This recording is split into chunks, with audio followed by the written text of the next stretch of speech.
atomic gigantification was a sweeping Japan nation when along came a dude with an ultra attitude, a common rider who's the greatest kicker of Japan. And of all, man, life's too short now, baby, to not talk big now, baby.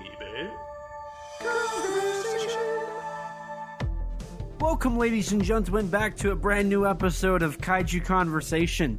I'm your host, Elijah, and joining me, as always, my lovely co-host and editor. Hello, I am Rex. And we are back at it again here in September. It's a little bit slow over a month, but honestly, I'm kind of happy about that, because it's been crazy. Yeah, last month was long, and there were some long episodes, too. Yeah. But what's weird is, the month wasn't long. It went by very fast. But towards the end there, it did kind of slow down. It kind of came to a screeching halt. Honestly, yeah. It wasn't as long as July, though. July was an extraordinarily long month. July dragged. So, we're into the 9th month, Rex. Which is terrifying. Yeah. We've been... Hey, at least Godzilla is here to support us. Godzilla's here to support us, -1. By the time this episode's come out, we've got another trailer. And right, literally I'm just sure... before we started recording, another teaser just showed up out of the blue. And we love that. That's what we like to see. We love fun surprises. We do. So, I'm sure we might end up doing a bonus episode or something on -1's new trailer or something. We'll see. Because the Yamazaki hype is real. But no, we're back at it again, and this month is a little slower. We're kind of taking it a little easy this month, but needless to say, that won't last for long. Yeah, I know what's coming. You have no idea what's coming. But it's going to send us back to the Stone Age. The marketing for 2014 was astonishing. It was pretty banging. Just saying. But, speaking of banging, how's your day been? How's your life going? Oh, it's been pretty good so far, Having a bit of a chill, extended weekend, but unfortunately, next week's probably going to get a bit more hectic, shall we say. Yeah. What's anything exciting happen? Did you go, see anything, or have you watched any Tokusatsu lately? Well, you mentioned going and seeing anything, and, I actually very recently watched Shin Ultraman again on the big screen. Oh, really? Yes. So this was your first time seeing it in theaters, right? Yes. How was that experience? So, the best way to sum up my thoughts on that is incredible movies are made even better when seen on the big screen. That's all I can really say to sum it up. It's just it's marvelous, really, to see it. Well, I'm happy because I got to see it. I saw it twice in theaters. Now, did you get to see it subbed or dubbed? Subbed. There's no dub option here. Oh, that's kind of disappointing.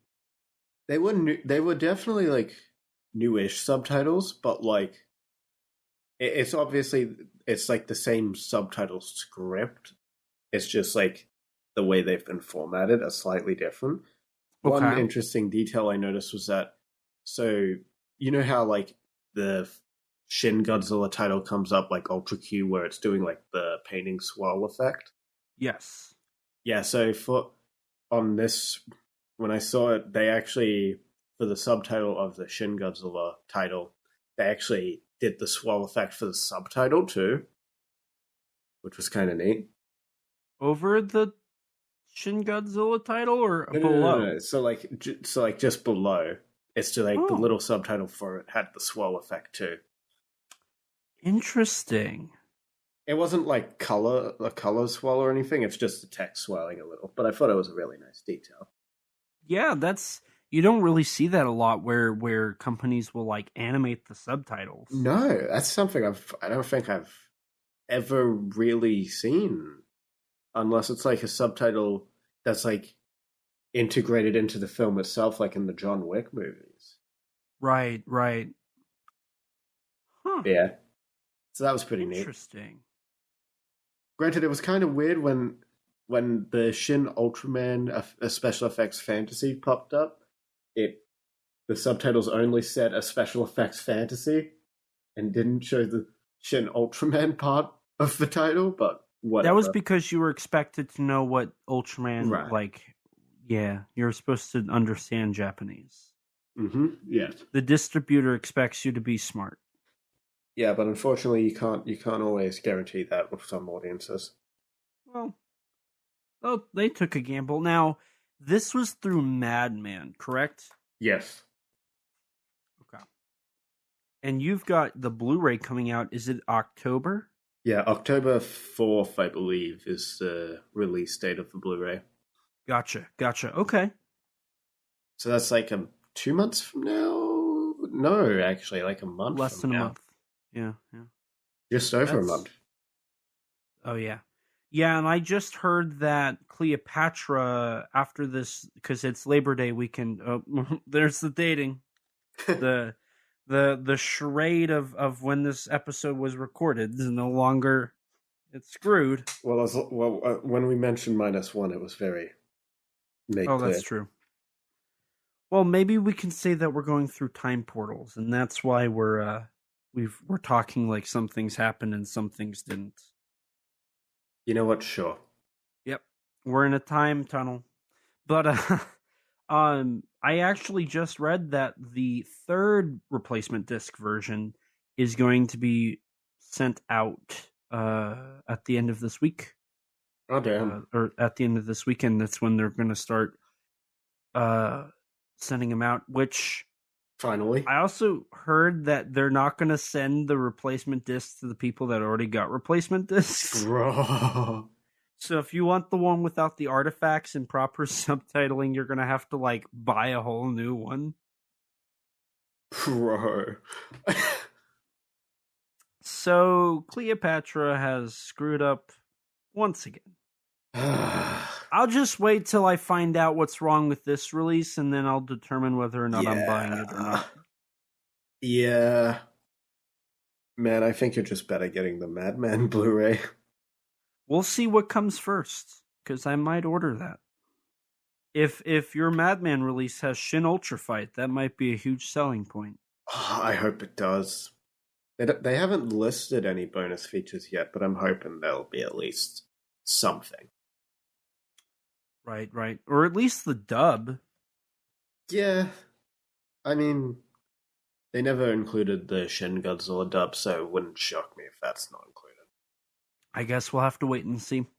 Hmm. So, beyond Shin Ultraman in theaters, were you able to watch anything else, Rex? Oh, yes, actually. I have finished 2 Kamen Rider shows this week. Oh? Yes, I finished Kamen Rider Agito. Right. And also Kamen Rider Geats, since that finished up last week.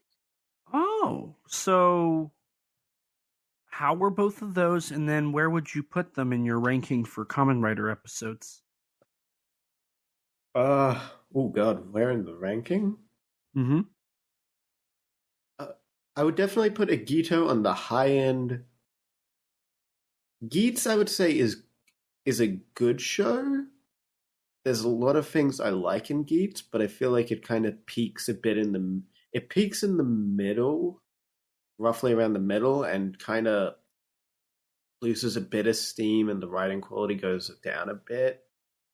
But it's still overall quite a fun season, even if the final villain sucks. Yeah, no, Agito was really good.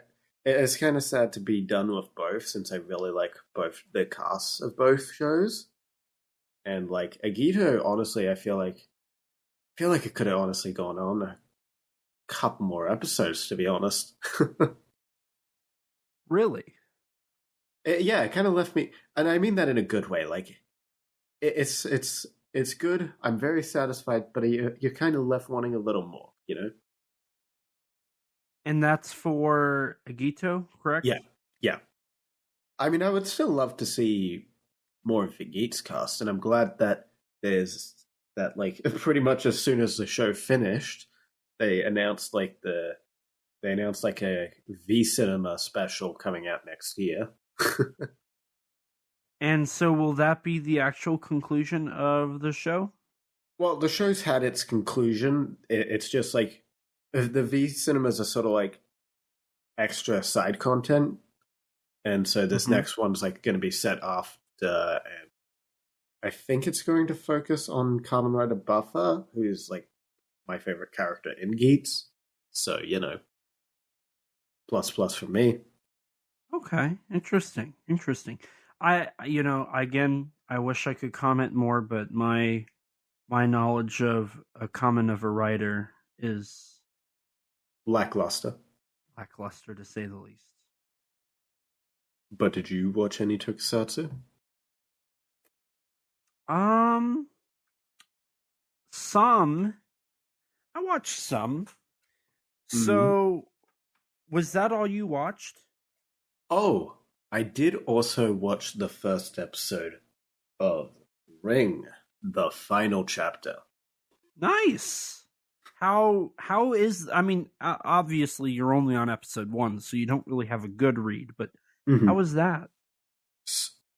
Quite interesting, actually, in the sense of it's so far looking to be possibly the adaptation to diverge the most from the book, seemingly. Interesting. Okay, so it's the most original. Yeah, because I mean, there's a couple things that are more accurate to the book than, say, like the Nakata film and the American remake, with the main character Asakawa being a man named Kazuyuki. And there's like one or two scenes from the book that weren't in the 98 film that are present here. But at the same time, some of those scenes have been changed, and like the rules of the tape have actually been changed to, instead of it being like 7 days, it's actually 13 days. Oh, so almost double. Yeah. Is that there's some things that are like seem to be like inspired by the 98 movie, with like Asakawa's child being named a seemingly psychic boy named Yoichi. I don't know if he actually is psychic, but that's kind of, I feel like that's what was implied. And then weirdly enough, there's a character from Spiral as well. So I'm very curious to see where it'll go with some things. Right. Yeah, so far there's been a lot of changes. Even some characters, like the body count has been increased, with like the guy at the cabin that gives Asakawa the tape in like the 90th film. Yes. Yeah, so like that scene is pretty close to what happens, relatively close to what happens in the novel, right? But like in this film, like A, the tape is just like a music video, which is kind of lame. But B, the guy who like gave Asuko that tape, who was running the place, that guy watched the tape and has died as well, you know? Oh, really? So they're making it out to be more deadly than... Yeah, seemingly. And Ryuji is definitely a bit different. Mai Takano is like has like mental health issues, and a character who's pretty minor in like the first film but is kind of significant in the novels, Yoshino, has been gender swapped as well. And the character that's brought in from Spiral has also been gender swapped too, which is interesting. So far there's quite a lot of changes. But honestly, I'm kind of for it just because like I have seen like I've experienced the story of Ring in like 5 or 6 different forms, and like Right. I've rewatched the first Ring like 3 or 4 times within like since last year. So honestly, I'm all for a new and interesting telling of the story. Okay. So it's proving to be worth a watch, is what I'm hearing. It's definitely interesting. I'm very curious to see where it'll go from here. And how many episodes are there? I believe there's 12. 12? Okay. Yeah. Huh. This'll. I'm curious to hear what you think of this as And it I'll probably progresses. watch the Spiral show after as well, which I'm very, very curious about as well. Is it a direct sequel? Like, are they linked? I don't know. I the way it sounds to me is that they might not be, but I'm not entirely sure. Okay. And it's again, I'm really curious about like there's just a character in the first episode of Ring, the final chapter, that is a gender swapped character of someone in Spiral. I mean, unless it's just meant to be like a coincidence that the two Dr. Miyashita from Spiral has the same name as this woman named Miyashita in what you call it, final chapter. Like maybe it's a coincidence, but I don't know. Right. Okay. Well, I'll be curious to hear what you think of that as the time goes on. So what have you watched? Well, I've watched a little bit, more so than normal, but we also had like twice the time. That's so true. For this week, I actually watched a little bit more of the Japanese horror side of Tokusatsu. Oh, good. As everyone should. Last time, I believe I brought up Inugami, which was a Kadokawa Shoten production from the late 90s. I also watched another one from Kadokawa called Shikoku, which was it was like a love story. It had an interesting premise, but to be honest, as it continued on, it was a little boring. I wasn't a huge fan of the story and where it went. I see. But I mean, I still have. I got it in a box set of 4 with Inugami, so I still have 2 more. So we'll see how those 2 end up. Right now, Inugami was my favorite, simply because of how it portrayed the supernatural elements. But what Rex, book is this? It's called the Kadokawa Horror Collection. It's got 4 movies from Kadokawa. I believe they range from 1998 all the way to 2001. They're just kind of like these. I think they were straight to like video. I think. Okay. Though Toho, I believe the logo for Toho appeared on Shikoku, so perhaps it got some releases theatrically. Maybe. But besides that, Rex, you brought up how you watched Meatball Machine, and that led me to want to go grab it. So I actually bought Meatball Machine, and I watched that, and then I watched the 95 short film, and then I also watched the sequel short film, Meatball Machine Reject or Death. That was an interesting short film. The short film Reject or Death was not what I was expecting. That was a little weird. The 95 I just remember like the chain that like shoots, like the grappling hook chain that shoots out into the guy's face and rips it open. Yeah, there was some weird elements. There was some really weird elements. Now, the 95 short film also had weird elements, but I was kind of okay with that, to be honest. It was kind of nice to... I mean, it was obviously low budget, so I could Right. appreciate it for being a low budget short film. I didn't really have any gripes with it, and honestly, like the full length, like larger budget adaptation was pretty true and honest to Yeah. that short film. And I mean, the effects looked great. I mean, I Taika Amamiya was partly behind it, so This is true. This is true. He was behind it partially, and honestly, I enjoyed it a lot. And you told me that it was more of a romance than like a body gore movie, and you were really right. I was kind of surprised by that. Yeah. So no, I enjoyed that. But my next film I didn't enjoy as much. It's called Numeri, the Book of the New Spawn, which is like this. This was a GP Museum straight to video horror movie. Mm-hmm. GP Museum's the one behind like Zombie Self-Defense Force, Cat Girls, and Super Dimensional Odyssey Trita, Killer Bees, and whatnot. And they're always bad. They're like really awful. Numeri was... Huh? How unfortunate. Yeah, so like Numeri was actually pretty well made, but that didn't... It was still lacking. When I say pretty well made, I mean for like what it was, because in all honesty, they didn't really. They're about like 60 to 70 minutes, so they're not super long. Mm-hmm. Right. But they're very, very boring. Mm-hmm. And that's my biggest problem. Is there are moments where it's like, oh my God, it's dragging.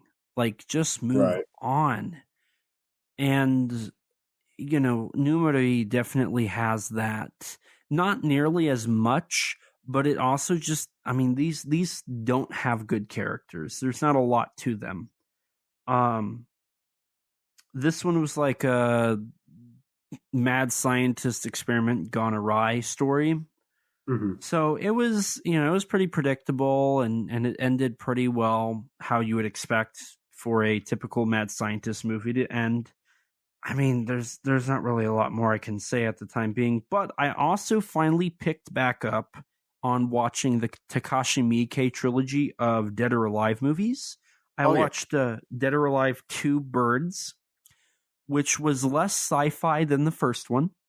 It was more of like a drama, heart to heart, which was kind of nice. It was nice to watch that. Mm-hmm.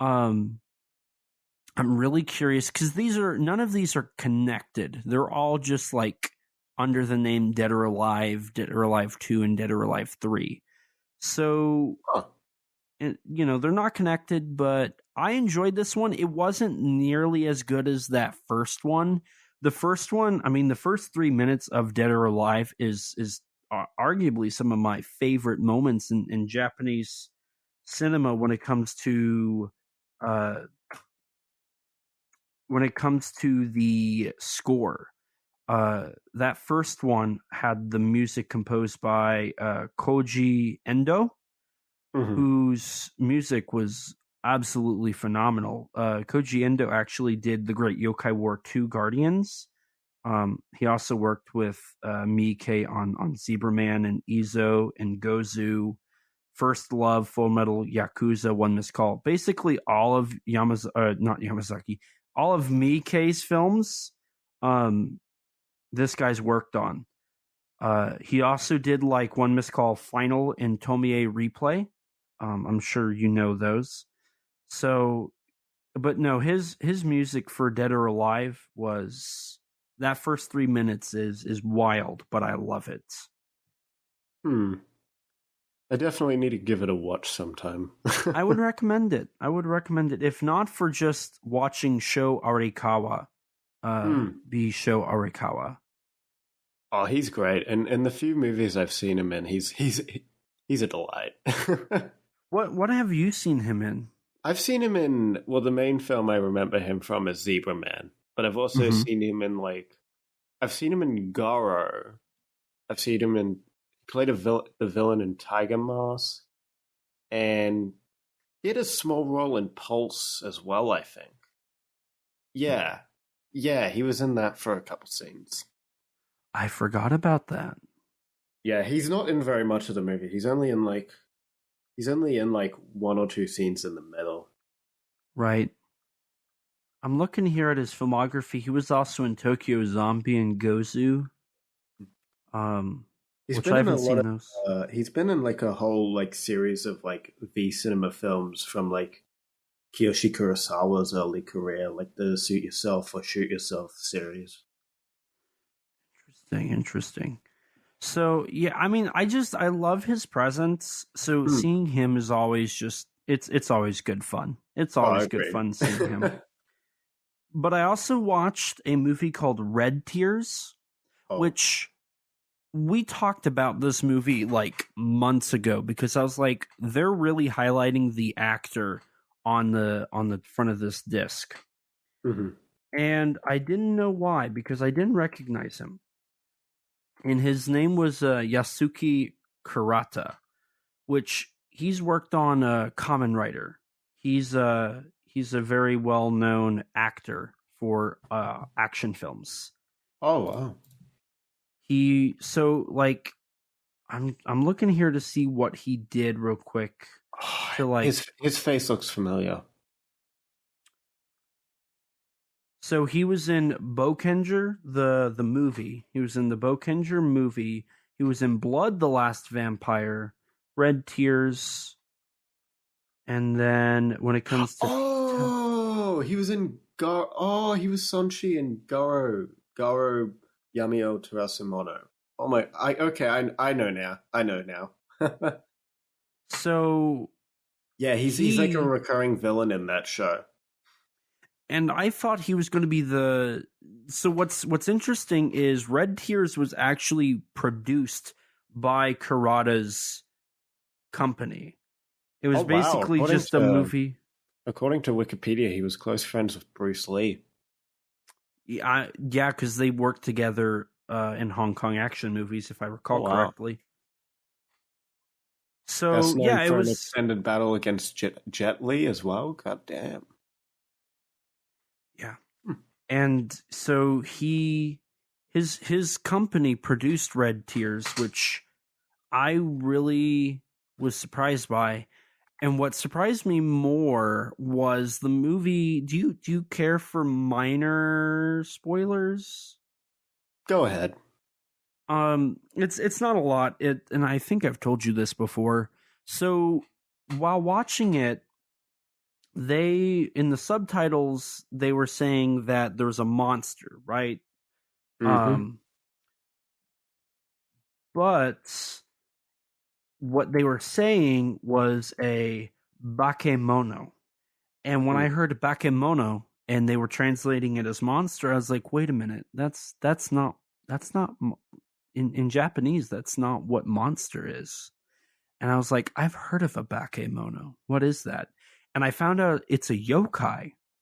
So Red Tears is actually a yokai vampire movie. It's got yokai elements of the bakemono, and it has the bakemono, and then it also has vampiric characters in it as well, which was really cool to see. I wasn't expecting that. So for me, it was like, that's really cool. And then besides that, I finally watched one of Shotsuke Kaneko's Death Note movies. I watched the first one. Oh, nice. And so I actually like the 2017 Adam Wingard one. I didn't have any gripes with it. But now I understand why everybody hates it, because that movie compared to Kaneko's version is like really stupid. Uh-huh. The Kaneko Death Note movie is really smart on its writing, and it's very intricate. Mm. And I haven't seen the Kaneko films, but I never did finish Death Note, but I want to say like the first like 10 or so episodes, and it's a really engaging and series, especially in terms of its writing, with like the mental battle between Light, Yagami, and L. I was honestly like watching the movie, knowing like my only understanding of this franchise was the Adam Wingard movie. I was like shocked at how much, because the first movie's like 2 hours long. It's like 2 hours and like 20 minutes long. It's a long movie. Mm-hmm. Oh, wow. And it ends on a cliffhanger. Like, it was obvious that Kaneko was going to do a sequel, much like how Yamazaki did Parasite Part 1 and Parasite Part 2, right? Yeah. So going into this knowing that there's not only going to be a sequel, but there's a third one and a fourth spin-off movie, I was like, and I think there's even a miniseries connected to all of these as well. I think that's I think that's Death a Note remake, but I could be wrong. I could be wrong on that. Because I know we've talked about, it's Death Note: The New Generation, correct? Yeah, something like that. I'm checking here. It is a sequel to the 2006 film Death Note 2, The Last Name, and a predecessor to Death Note: Light Up the New World. Mm-hmm. So 4 movies in a miniseries then. So like there is a lot to this series in this franchise. I mean, one of them was directed by Nakata. Shinsuke Sato. Right, because Nakata did L, The Last Name. Yeah.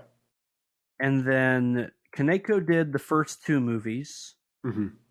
And then Sato did the Light Up the New World movie. Gotcha.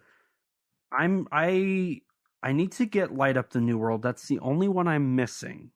But I'm really curious to see how... Lead actor from Ultraman Max appears in Light Up the New World. Also, apparently, there's a short film called Matsuda spinoff. Oh wow! So you have 2 movies, then a short film that's 16 minutes long, then you have the miniseries, then you have L, the Change the World, Death Note: New Generations, the miniseries that ran for a grand total of 3 episodes at 20 minutes apiece, so it's another hour of content. Mm-hmm. And then you had Death Note: Light Up the New World. Oh, so L Change the World was the third movie, and Light Up the New World was and then there's a 2015 like a new show that's unrelated to any of these. Gotcha. Okay, I was confusing that with the miniseries. Gotcha. And like, so that's a lot of movies, and that's 4 movies, a short film, and a miniseries to cover the show. And Wingard tried to do that in like a 2-hour movie. Mm. Yeah. So like, it's now Wingard. I understand now why fans were like, the Netflix Death Note movie's awful because it doesn't understand Death Note, and it's like a basic interpretation of the show. Mm-hmm. I totally get it now, because there's I mean, that first movie alone had like, it juggled way more than that entire Netflix movie did. It was insane. But beyond that, I also watched, this isn't kaiju or tokusatsu or giant monsters, but I did watch The Last Voyage of the Demeter, which was nice. A really cool monster movie. I enjoyed it a lot. And I had a decent time with it. I definitely want to watch more vampire movies, but I have plenty of Japanese ones to catch up on. You should check out. Have you seen the original Nosferatu? I haven't. So here's full, like, when it comes to like Dracula vampire movies, besides what Scooby-Doo vampire movies there are, my understanding of vampire movies in the West is House of Frankenstein and The Monster Squad. Right. I see. I haven't watched Nosferatu. I haven't watched any of the Lugosi Dracula movies or any of the like Lon Chaney Dracula movies. Oh, and I've seen Abbott and Costello meet Frankenstein and the Wolfman, because Dracula appears in that one as well. Okay. And if you want to count Mad Monster Party, I've seen that. But that's it. Like, I'm I am very much not well. Dracula is the only one that I haven't watched. I've watched a lot of werewolf movies, not like all of them by any means, but I've seen a fair few of the classic ones and some of the modern ones. Right. I haven't seen like American Werewolf in London yet. I know I need to. But what's weird is, so like when it comes to those classic Universal monsters, Creature from the Black Lagoon is my most well acquainted one. I've watched all three Creature movies, and then I've watched Monster Squad. And then Frankenstein's probably the follow-up, followed by Invisible Man, and then Wolfman, and then Dracula. Mm-hmm. So you can kind of put together where, like, how many I've watched in context of that. I've watched most of the Frankenstein movies, none of the Hammer. I haven't touched Hammer horror movies at all. So once I get off my Tokusatsu kick, I might want to turn around and go for some Universal monster movies. Admittedly, my experience with Universal horror is pretty lacking, but I have at least seen the original. Well, not made by Universal. I have seen the original Nosferatu at least. I also need to watch The Cabinet of Dr. Caligari. Yeah, I've been meaning to put that on for a while. There's a handful of those like early sci-fi horror movies that I need to watch, like Metropolis and Metropolis: The Lost World. I haven't sat through yet. Lost World's good. And then like Nosferatu. So that's all I've watched. It was more than usual, but I could have probably watched more. Yeah, as always. So why are we here? I don't know.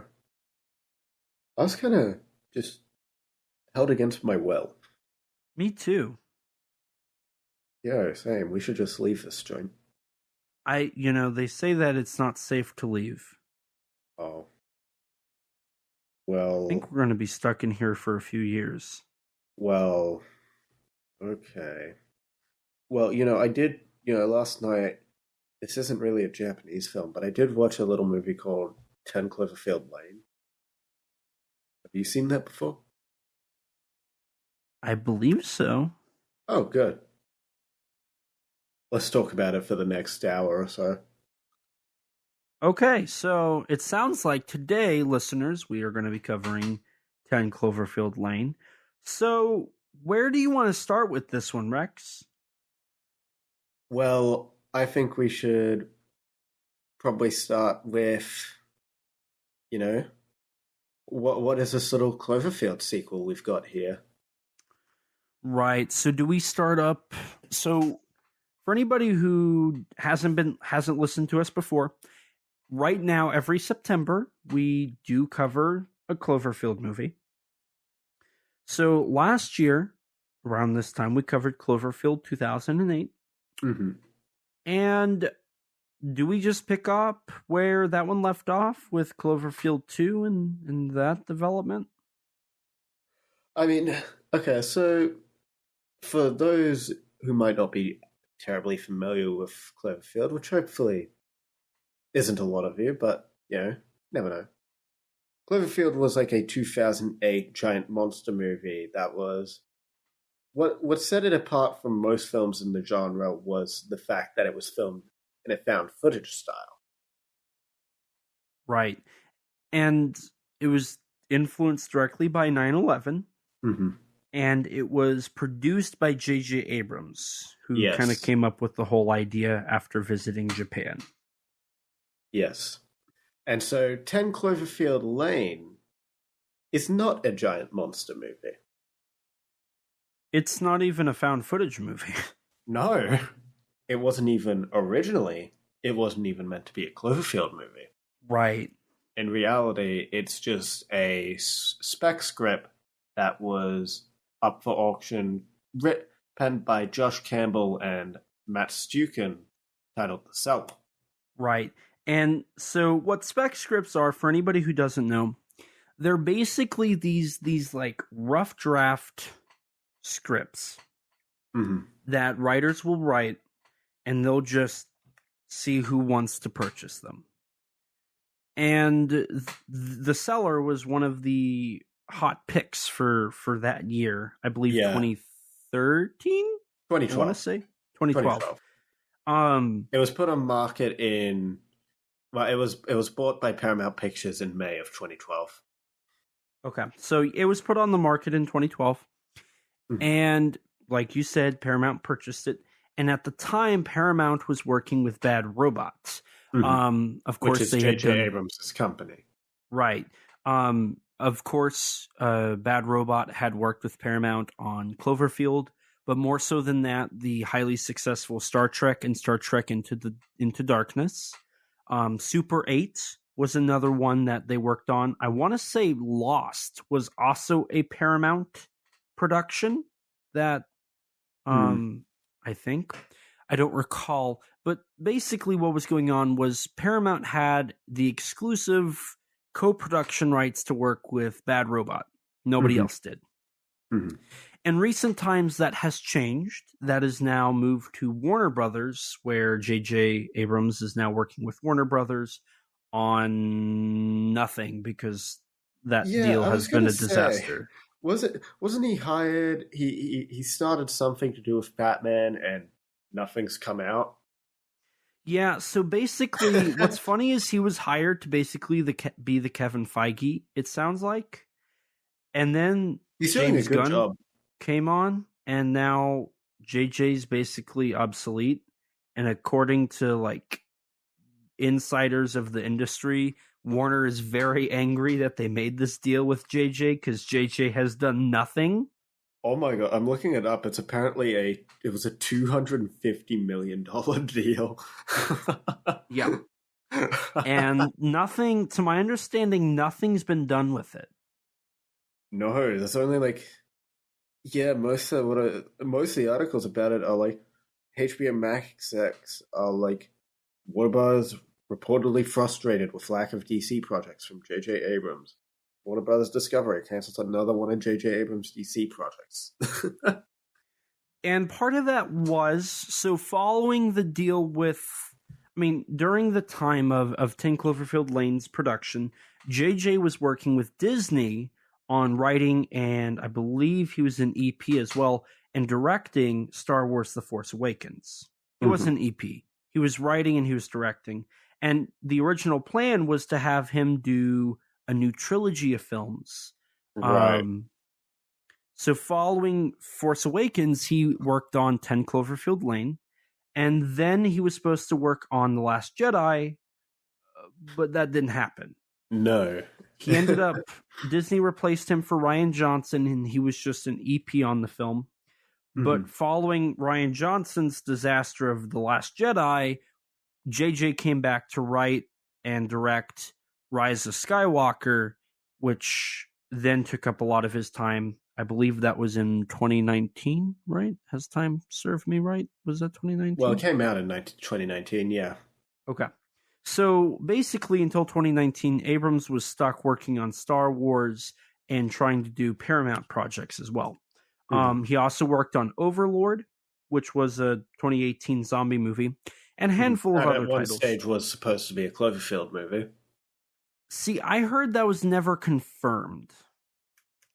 And I think we should explain why that's kind of a thing now. So, following Cloverfield 2008, Matt Reeves and Drew Goddard did want to do a sequel. The idea was to do a premise of, alternative version of that night. Somebody else was recording the whole events, and we were going to have another found footage movie with the monster action. But they couldn't get the script done properly. They couldn't figure out what they wanted to do. And as time kept dragging, 5 years after Cloverfield, you had 2013's Pacific Rim. Right. And then the year after, you had Godzilla 2014. And then 2 years later, you had Kong Skull Island. So in 2016... when that was after this. Kong Skull Island. Right. But But that it's just going to add to my point here. So in 2016, when 10 Cloverfield Lane came out, Abrams went on to say that the ideas of a true Cloverfield 2 were basically dead in the water because the market had become oversaturated. There was too much in the market for them to really do anything. And I mean, that continued on because you had Skull Island, you had Ready Player One with Kong and Mechagodzilla appearing, you had King of the Monsters, you had the Meg, You've had got Space the Jam, Suicide Squad. the Suicide Squad, GVK, the Meg 2, The Trench, Space Jam 2, A New Legacy, and you even had a film called Underwater, which was done by 20th Century Studios, that, according to TJ Miller, was supposed to be a Cloverfield movie, but nothing like actually was true about that. And later there was an issued apology for misleading the fans to think that Underwater was a Cloverfield movie. So I bring that up because, yes, apparently Overlord was supposed to be a Cloverfield movie, but I want to say the director said that was never true. Because that was so there was that, and there was another movie that people were dubbing Field of Clovers, both of which didn't actually become actual like Cloverfield movies. So let's see here. Here's a Variety report about J.J. Abrams talking about Cloverfield. And so what occurred during the promotion for Overlord, when people were asking him if it was supposed to be the fourth Cloverfield movie, that's when he did the official announcement of Cloverfield 2.4, which has yet to be seen. And we talked about that actually last time we covered a Cloverfield episode. We were like, well, you know, as we're recording this, they just announced Cloverfield 2.4. So, but nothing ended up happening. Yeah. So at CinemaCon in 2018, Abrams denied that Overlord was supposed to be a Cloverfield movie. Okay. So, but what had happened is, so Cloverfield 2 had basically went on ice. And then Paramount, you know, as we've already established, picked up the spec script. And when they got it, they wanted to turn it into... So initially, the film was supposed to be directed by Damien Chazelle, who ended up being a writer on the project. Paramount bought it, handed it to Bad Robot, told them to do something with it. Damien came on he rewrote it and worked it into this new film, which during this process, he left the project to direct and write a big budget remake of a short film he did called Whiplash. Yeah. And so what happened is, following this, they hired another writer, though uncredited, Daniel Casey, who rewrote the script. And when we talk about the movie, I have some notes on what was changed from that original script to what we ended up having. And then they attached director Dan Trachtenberg. Okay. And then they started development. Filming occurred in 2014. To be exact, it was October 20th, 2014 through December 15th of 2014. And following that, the film was in post-production all the way up till March 11th, 2016, really, when it came out in theaters. Now, when Dan got a hold of the script, it was already a Cloverfield movie. So they took the idea of the cellar, and just the way Abrams explained it was like a Twilight Zone anthology series. And they noticed that in the cellar there was a lot of thematics that were similar to Cloverfield. Not necessarily visually, but thematically. And they thought it would work as a good Cloverfield sequel. not a true sequel, but in still a Cloverfield movie, almost like Which is why they didn't Cloverfield's. name it Cloverfield 2. Correct. It's almost like Cloverfield was a brand, not necessarily a franchise, which led to a lot of fans being disappointed and led to further issues as the brand continued to develop. Right. And now it seemingly is trying to ditch this sort of anthology Twilight Zone type deal by going back to the monster, seemingly. But it's also been doing that since the Paradox movie. Right, because with that, but Paradox is still more... It's, from what I understand, it's a standalone story for the most part. But it does connect to the other, to this film and Cloverfield. Admittedly, I haven't seen Paradox. Oh, okay. I had not seen this film before either, for the record. Oh, okay. So this is my first time seeing it. Good to know. So I guess another thing that this film shared is following up to the release of the film, there was an ARG out using Tagarato and Slusho, those websites, but also one called RadioMan170.com, which forwarded you to this chat website where Howard would message his daughter Megan back and forth. Yeah. Building up hype and clarifying and establishing things in the world of Cloverfield. And that's one thing Cloverfield is very popular for, is the ARGs linked to it. There was a game that helped you find where the missing puzzle pieces that we'll bring up later are. Howard, specifically, played by John Goodman, worked for the same company that the satellite from Cloverfield 2008, the satellite that fell, was from the same company that Howard worked at. Yeah. Even though they're not directly linked, they wanted to have some sort of multiversal crossover. I guess kind of like how in some universes Benedict Cumberbatch plays Doctor Strange, or Patrick Stewart still plays Professor X, or something like that. I guess so. Certain things cross over into other universes. Mm-hmm.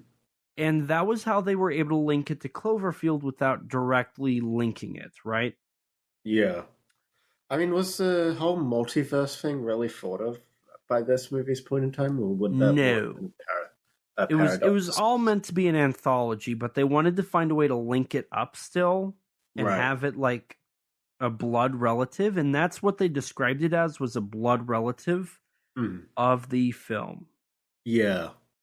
So how do you want to talk more about the production, or do you want to dive into this film? I feel like this is a good point to sort of transition to the film. Okay. Although one thing that I want to mention that I thought was an interesting anecdote is so that the majority of this film takes place in mostly one set. And so because of that, most of the scenes in this film were actually shot in sequence, which is pretty rare for any film, really. Yes.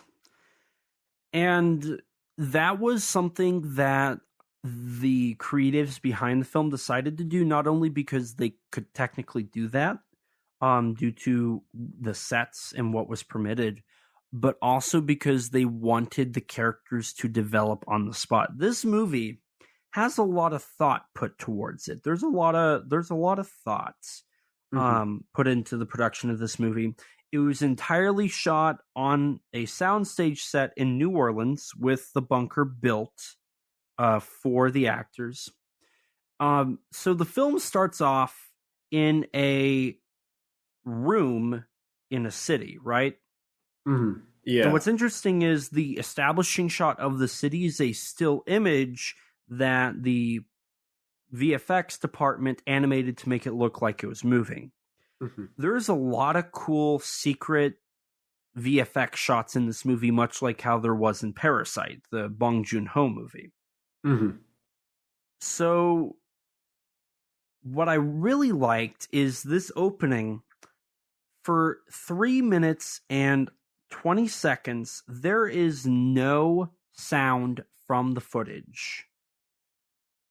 And that's really interesting. Yeah, you just see a girl played by Mary Elizabeth Winstead just frantically packing her bags and making a couple calls and leaving her home. You see her at a gas station filling up her car, where the first bit of actual diegetic noise appears with a truck pulling up. Correct. And seemingly watching her. That was it's very interesting how they started with that. They wanted to there's not a lot of dialogue in this movie in general. Which is abnormal for a film that is a drama. It's a triad of characters and it's a drama, but there's not a lot said. A lot of it's all through subtlety. And a lot of that's because of how tight of a space they're in. But before that, I mean, she's in a big open space. So it was really interesting that they didn't start off with any voice, any speech, which that wasn't always the case. There was at one point plans to have her talk, but they felt like that kind of threw off the whole like flow of the movie.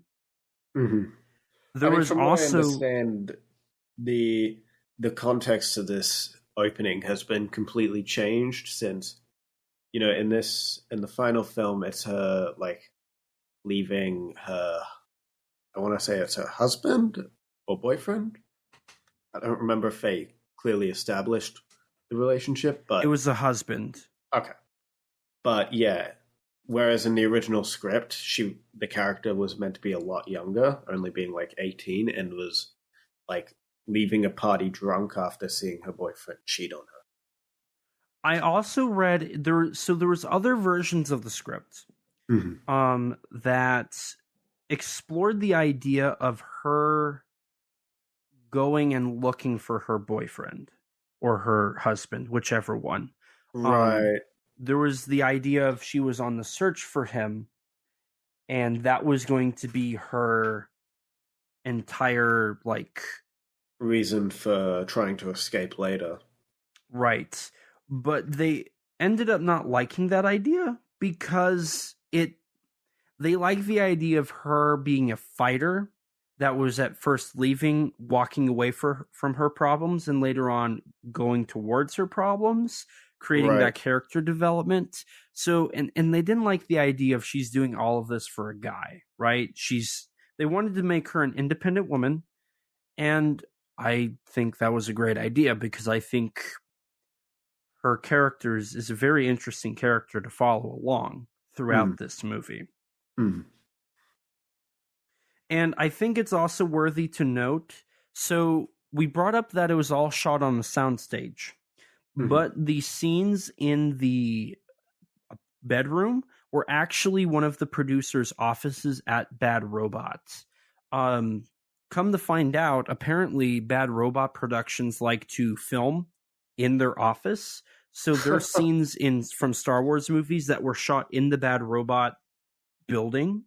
And for this one, they shot... I'm curious what scenes. I am too. But for at least 10 Cloverfield Lane, the scenes in the bedroom were shot in the in the office of Lindsay. What's her last name? Hang on one second. Lindsay Weber. She was one of the producers on this film, and all of that was shot in her office. And then there's a few other moments in this movie where it was in the bunker, but it was shot in the office, or it was specifically the car scenes where the car wrecks are happening. Some of those were shot in the offices, and blue screened in later. Right. So I thought that was really cool. And the whole reason for stuff like this was they wanted to keep it a micro budget film. It only had a budget of $15 million, and it ended up making 110 at the box office. So it was a huge success, and critics also really liked it as well. Yeah. Oh yeah, it was quite well received, and yeah, did quite well. So like you said, she's at a gas station where we do get a Slush Show cameo, and the Yes. name of the gas station is a reference to some of J.J. Abrams' other projects, and the name, I believe it's Kelvin, is the name of the in-house Bad Robot VFX company, Kelvin. Right. So it's all references to Bad Robot stuff. So when she gets back on the road, when Michelle gets back on the road, her husband, Ben, calls her, voiced by Bradley Cooper, as a favor that J.J. Abrams called in. And Bradley Cooper quite literally just called in and gave some lines and called it a day. Fair enough. So while she's listening to this guy talk, and after she's hung up, a truck hits her and she goes flying. And from this moment, we quickly jump into her waking up in this dark, grungy bunker, which is where we will spend the rest of our discussion basically in. Yeah. Yeah, pretty much, because from this point forth, the vast majority of the film is set here. Certainly the next act or two. Now, so they spent a lot of time like doing all the details and the lighting in this on the set so it would look visually great. And I really do love the visuals in this set. Like I love specifically in Michelle's room, where half the room is painted pink and the other half is not. You can tell there's a story to that. Yeah. And I love that. There's a lot of really interesting stories that you can see in this bunker. I mean, one interesting thing as well that I want to point out about the set design in this is that, for the vast majority of the bunker set is made entirely out of wood. And in this sequence, you see the walls behind Michelle, they're seemingly concrete, but in reality, no, it's really well made, well painted wood made to look like concrete. It's so, speaking from the theatrical background, when we were doing some of our productions, I was genuinely surprised by how well our set designers could get the wood, because we had to use wood for our sets, right? Yeah. And some of it looked like, I know for one, we had to have brick walls, and it looked like legitimate brick walls. Like, it was very well done. It was very well made. And I was in complete and total awe that they were able to do something like that. Right. It's truly remarkable what you can do with wood if you have the proper paint and you know how to shade and add texture, because that's all you need to basically create anything out of wood. Oh yeah, 100%. And so right away, this movie, so the way they shoot this is very claustrophobic, very tight. There's not a lot of space. And we get to see Michelle kind of go through a panic mode where she's trying to, she realizes that she's been kidnapped and she's in, bare minimum clothing, and she's trying to get to her phone. She's chained to the wall with this knee brace around her knee, and she can't get it off. Which during this, so this is something I also should say. During this, there is a shot of Michelle trying to break off the brace. And I found out that was something that J.J. Abrams specifically directed. So throughout this movie, there's moments where J.J. was directing, and a lot of ideas came from J.J. So in a way, he was kind of ghost directing this film. But he was also letting his first-time director, Dan Trachtenberg, direct as well, because this was his first feature film. Right. So prior to this, he'd only really done commercials and maybe a video game. Yes. Film, I think, is what he did. Yes. So after she reaches her phone and she tries to, get signal and try to contact people, but isn't able to because she's stuck underground. And then the door in her room is unlocked, and a man steps in. She tries pleading, begging him to let her go. I won't tell anyone what happens if you let me go. Well, he's just fixing all of the IV bag and the medical stuff he's given her, all shown in sort of close-up shots of his body, not revealing his face, building up to the reveal of Mr. John Goodman. Which I do want to say John Goodman said in an interview that this was one of his most personal characters. Mm-hmm. Just in the way, he acts, I think, not in the way he thinks, but in his mannerisms.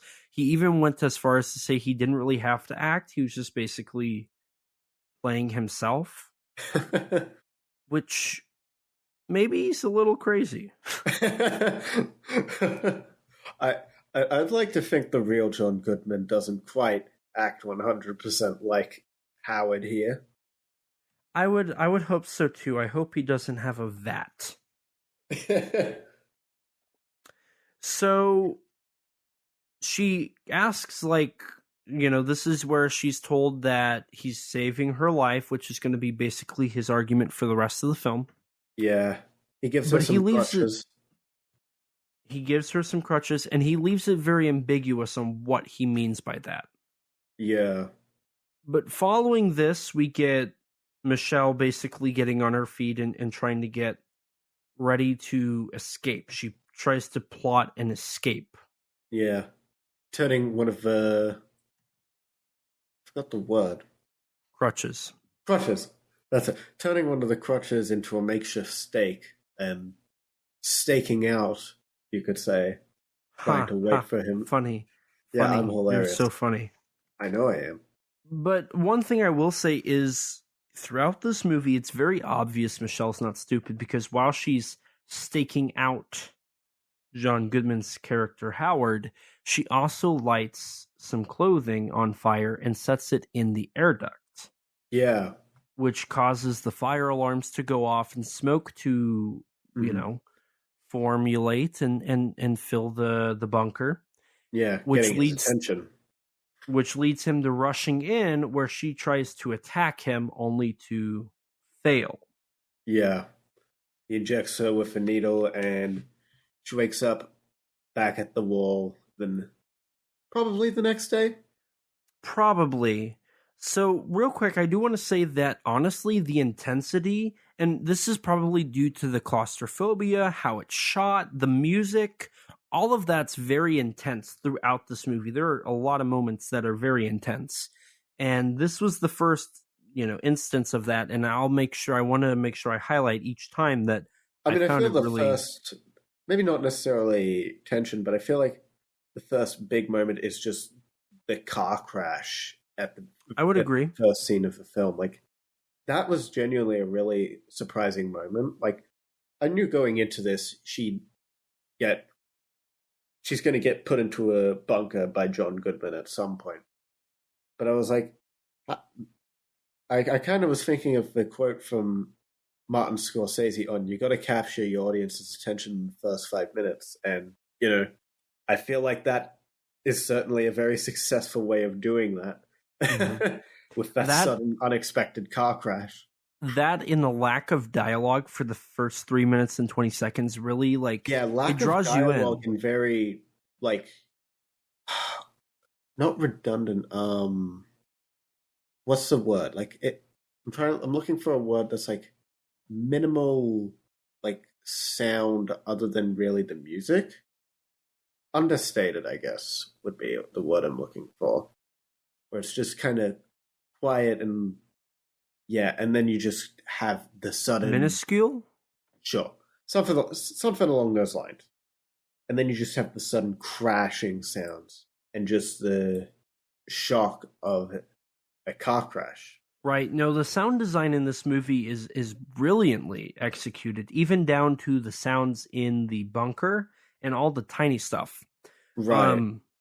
Which it's kind of funny that we're covering this movie now, because that was something I did for my short film SOS Seek Shelter, was I tried to, utilize sound design for a lot of the situations going on, which now that I think about it, I guess both kind of share a similar plot idea.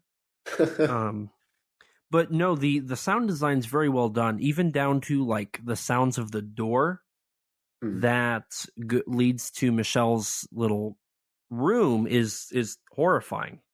And I really like, so there's a moment during this, so following the needle, Michelle wakes up and Howard explains a little bit more in detail what's going on.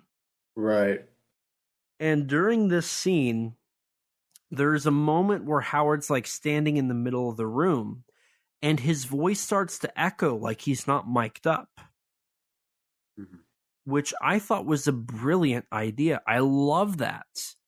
I was really surprised that they did that, where there was an echo. Like it sounded like there was nothing in this room, so it was just this big empty room that your voice would echo in. And for somebody like John Goodman, who has such a powerful voice, it absolutely would. Right. And there's not a lot of moments like that in the film, but there are a lot of other tiny moments utilizing other sounds that I just thought was brilliant and honestly genius at some points. Yeah. In this scene, Howard explains to protagonist Michelle that essentially he has saved her from, quote, a massive attack, finding her wrecked on the highway and saving her from this massive attack that's either been from the Russians or potentially even, quote, the Martians. Right. Which there's some foreshadowing in this movie. This is another example of a film that utilizes every line very well. Every line was I guess rewritten with careful attention to detail and what would help pay off later on, right? Which I thought was genius. I think that's a great idea. Yeah. And this is where we essentially learn that Howard is, a doomsday conspiracy theorist, with this being his underground bunker that he prepared in case of a situation like this. Right. And during this whole sequence, there starts to be sounds coming from outside the room of things falling. Yeah. Which Howard walks out and we hear more yelling from Howard and other bumps and clinks, which adds more intensity. And then Howard just comes back and is like, bye, and shuts the door on her. And it's like, because throughout this, you're basically seeing this guy who's kind of not together. Like, he's not all mentally there. And your power... So, Michelle thinks he's crazy, right? Michelle doesn't believe a word he's saying. Right. But he believes everything he's saying, and she's powerless to stop him. So you're basically watching... I mean, this movie has a lot in common with Split in that regards, is watching somebody, like, insane, and they're insane. And I mean, both have the idea of capturing a younger female and holding her captive in a building, right? Yeah. So I thought that was kind of interesting, but more so like just the fact that as you continue to go along with Michelle on this journey, you kind of find out he's not entirely wrong. But he is which crazy. is the scarier part. He is crazy. So a day or so goes by, and Michelle wakes up and finds the door open so she leaves, meeting our other character in our triad of main characters, Emmett. Yes. Who's the TJ Miller of this story and our comedic relief. Yeah.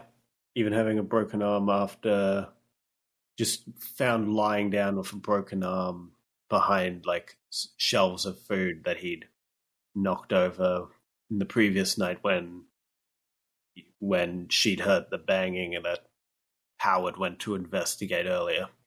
And this is where she's echoed the same sentiment that Howard says about there being, it's not safe to go outside and it's poisoned and toxic and all this. Mm-hmm. Which you can tell she's starting to wonder what exactly is going on. Right. But then, if I remember correctly, she asks him at the end of this scene why she knows this, or why he knows this, and then Howard magically appears and says, because I told him. Yeah. And then Howard shows them the rest of the bunker.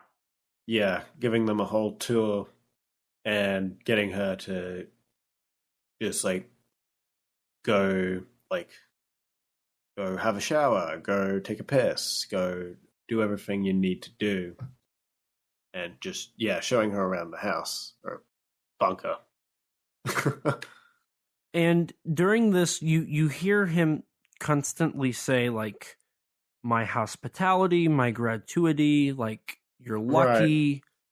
You're lucky. Look, you need to take this piss now because we got to space these out evenly. Don't waste the flushes at the toilet. All that type deal. And it's, in a way, I wonder if the reason they did that was to kind of give Howard that that trait of trying to what is that called when you try to convince somebody of something that's not actually true? What, gaslighting? I mean, yes, but there's an actual when somebody truly believes something. It's what kidnappers do. Stockholm syndrome? Yes, that's it. And I, in a way, I wonder if they wrote Howard to kind of do that, emulate that, where he's honestly just convincing them of this, that they owe him their life, and he's such a nice person, and everything he says is right. Howard's goal with Michelle isn't far off from that, to be fair. This is true.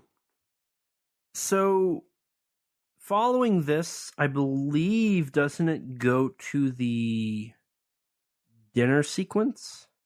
Well, first, Howard because Michelle doesn't believe really anything that Howard's saying, he shows her a look outside at his two pigs. Which, at one point, were supposed to be practical stuffed props, but they looked too fake, so JJ told him to do CGI, which is what they ended up doing. Right. During this, she also notices Howard's truck as well, and regains a bit of memory of seeing a similar truck swiping and hitting her car. But she keeps that to herself. But she's also clearly distraught. Mm-hmm. Yeah. Which she then tells Emmett, I believe, am I remembering correctly? After Howard shows her, she then tells Emmett how this is all a lie and that she was abducted and Howard's a crazy person. And Emmett explains that he knows Howard and he helped him build this, and he saw a bright flash of light, and that the end of the world has come. Yeah. In a way, it almost seems like Emmett has become just a submissive person to Howard. Right. But also, Emmett had to go through all this stuff, so maybe it's probably one of those things where, your friend's crazy, but they also have some valid points, perhaps? Right. And then only after living with them do you realize that it was a mistake to do that. Speaking of living with Howard, this is where we go to the dinner scene. Which, a lot of major events happen at the table. Mm-hmm. Or at a table. When the meeting of the family, in air quotes, happens, that's when a lot of things occur. Mm. So do you want to explain what exactly happens in this scene? I mean, essentially, John Goodman is stealing the entire show from this point.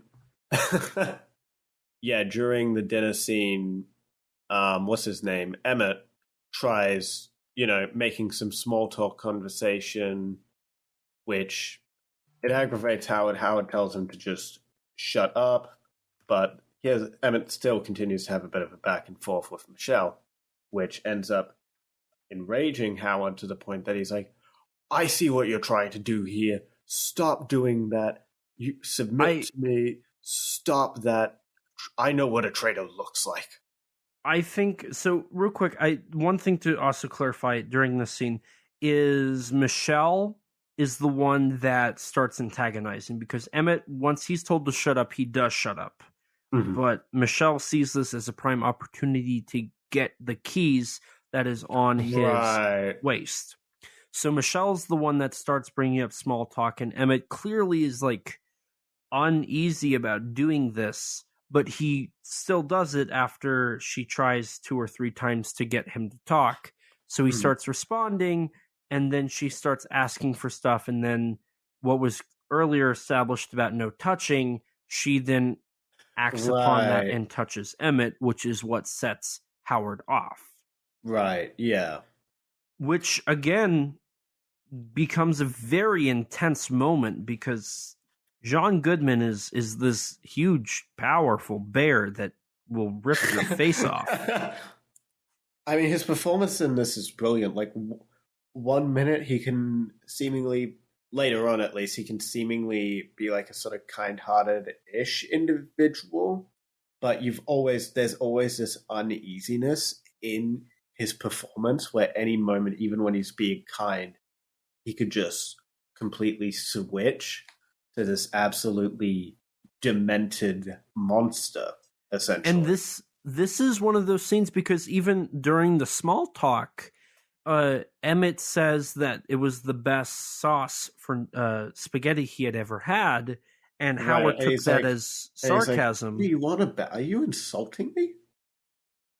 And this is where Emmett says, well, in all fairness, like, the world's ruined, and this is all we have. So, like, at this point, anything is the best. Right. And instead of, like, snapping on him, he's like, you have a point.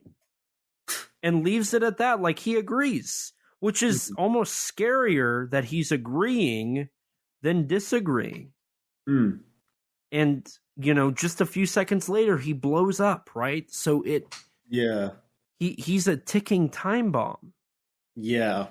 Now, during this sequence, Michelle is able to finally get the keys that she's been trying to get the whole time, and has access to an empty bottle that was, what they were drinking out of, and smashes it over the top of Howard's head, knocking him back. And Emmett tries to make her escape. And Emmett tries to stop her, but what's funny is Howard doesn't even want Emmett trying. So, Howard tips over the family heirloom that he told them to be careful about to prevent him from being able to touch her or stop her, which is it's a very brief moment, but it's really interesting that they put that in there for a reason, right? Right. And I thought that was really cool. Mm-hmm. So Michelle makes a break for the door and gets past the first door and is standing in what is supposed to be the makeshift airlock. Yeah. For her in the outside world. Uh-huh. Howard eventually gets up to the window, where we then are introduced to the next intense moment in this film. Yeah. Michelle's desperately trying to unlock the door, noticing a car outside, which they'd heard previously, and just being absolutely desperate. But then as she tries to unlock the door, a woman appears. She's trying to get into the bunker with them. Rather than helping Michelle escape, this woman desperately wants to get in.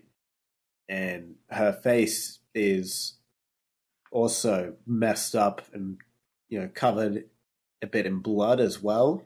And during this whole sequence, so this was actually reshot. So in the original version, Michelle was just going to be like, nope, I'm good. Like, you look messed up. I don't know what's going on. But in the reshoots, Michelle does have kind of this moral back and forth of, what do I do? Do I help the lady, or do I escape, or what do I do? Right. Which honestly for me, this scene gets really intense when Lindsay, which is the name of the person I believe that is outside the airlock, Leslie, when she is begging to come in and Michelle's like debating on it, and she snaps and's like and calls her the B word. Like, at that moment, you like, for me, it was like this sense of dread, because then she starts banging on the window with her head, leaving blood on the window, and freaking out, and it's pretty intense. And it's so intense that Michelle ends up backing up to Howard's corner, which, you know, she's finding more comfort in being near him than the outside, which speaks loud to the actions that just occurred. Yeah. And so we cut to her back into her room. Howard is replacing some lights, and this is where Howard actually admits to the fact that it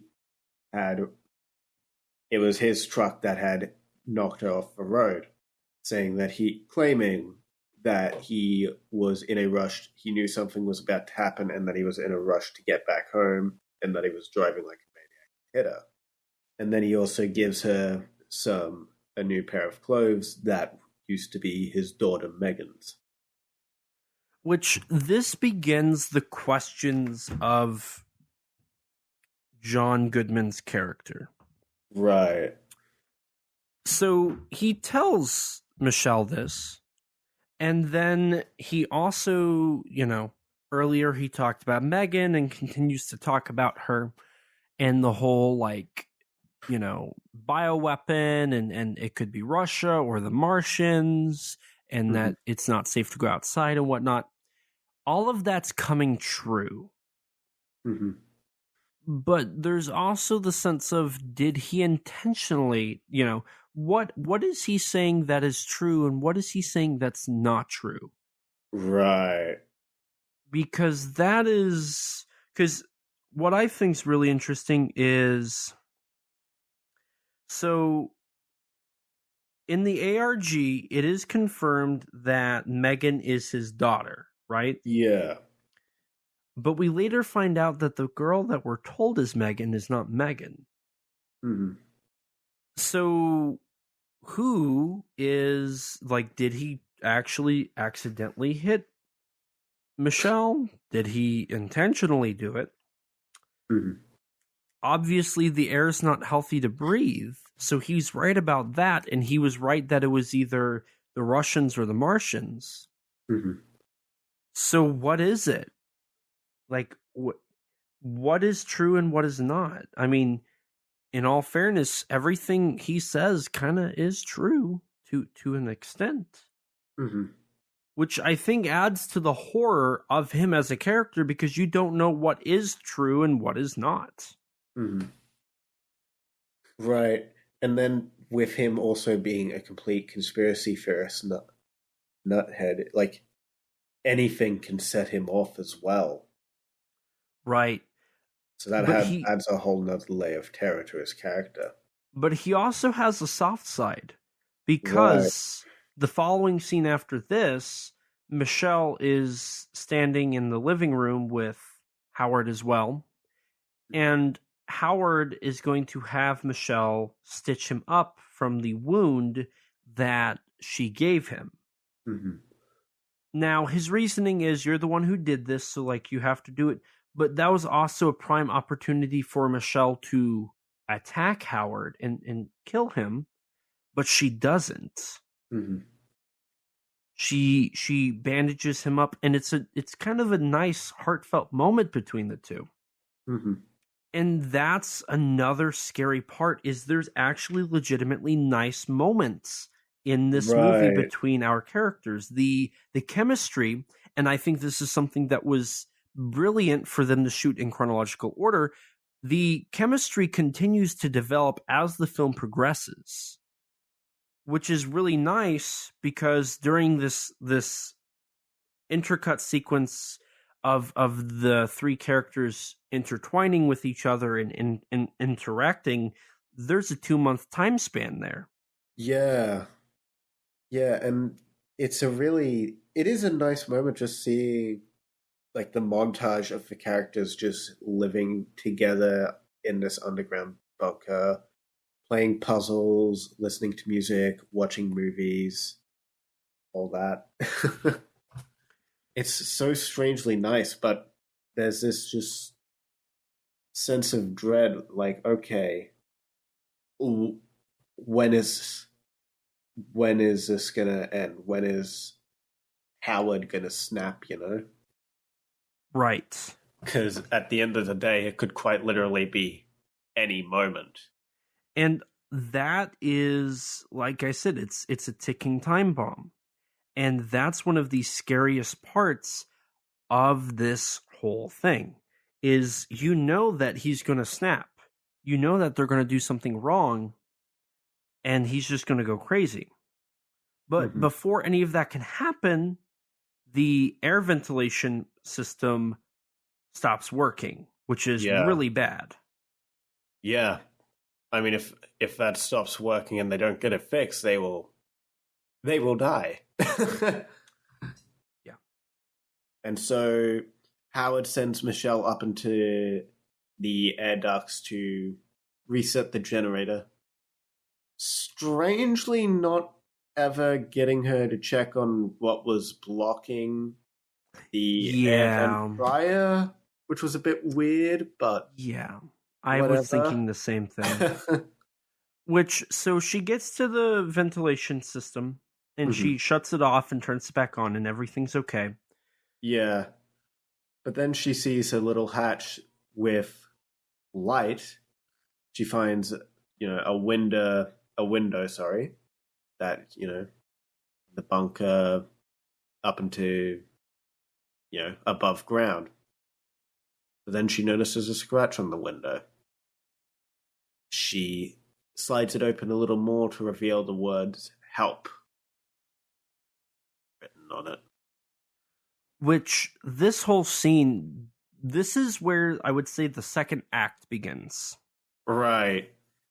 And this really gets intense. Now, originally, there's supposed to be a dead bird that fell on the window here. Yeah, but J.J. Abrams thought that'd be a bit too convenient of a jump scare. Right.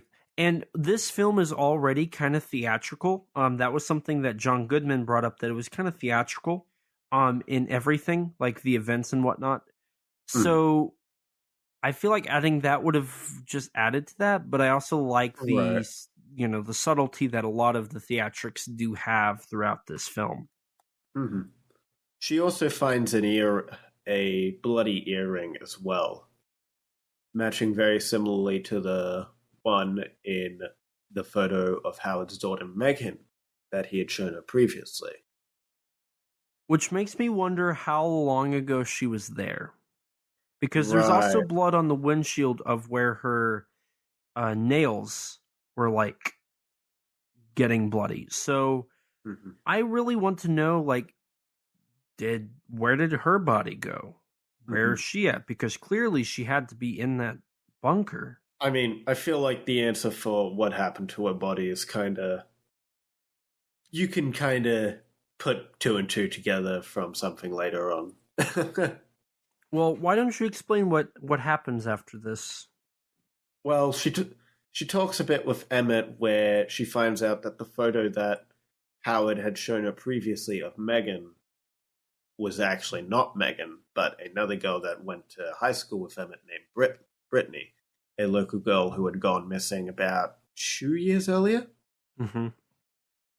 Yeah. So they realize that they cannot trust Howard and essentially spend the next 10, 15-ish minutes of the film trying to put together a makeshift hazmat suit so that now, they can leave.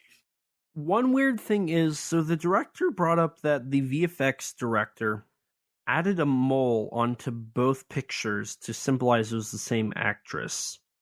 Uh-huh. So was Brittany just so happen, like, did she just so happen to hang out with Howard the whole time?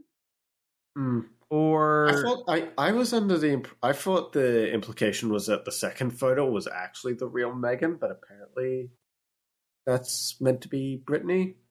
it's the same character. They went out of their way to make sure that it was clear that it was the same actress. Oh. Okay, I'm stupid So then. now, like, but that adds a whole nother level of, like, is Howard like this child predator? Or is he telling the truth and Emmett's the crazy one? Like, I mean, both Howard's of whole those. goal in this film seems to essentially be, living a life with, a new family, a replacement family, or essentially just replacing his daughter. In this, Right. in the current events of this film, using Michelle as his daughter, with Brittany at once being sort of like the Megan Prime, I think is what she's called in like the ARG at one point. I believe you are correct, yes. From this point, they're making the hazmat suit, have a couple tense close calls with Howard seemingly finding out about it in a game of charades where he's actually just being Santa Claus. Right. Now, I do want to say, so the hazmat suit they're making at one point was planned to be an actual, like, shower curtain Right. that was cut up, but because the material wouldn't, like, fold to the body proper, they ended up scrapping that. Yeah. And what I really thought was interesting was, so during the whole charades, it's a charade game, right? Yeah. I believe so. Something like First we get to see what Howard truly how Howard views Megan, or not Megan, Michelle, Yeah. which is like a little girl.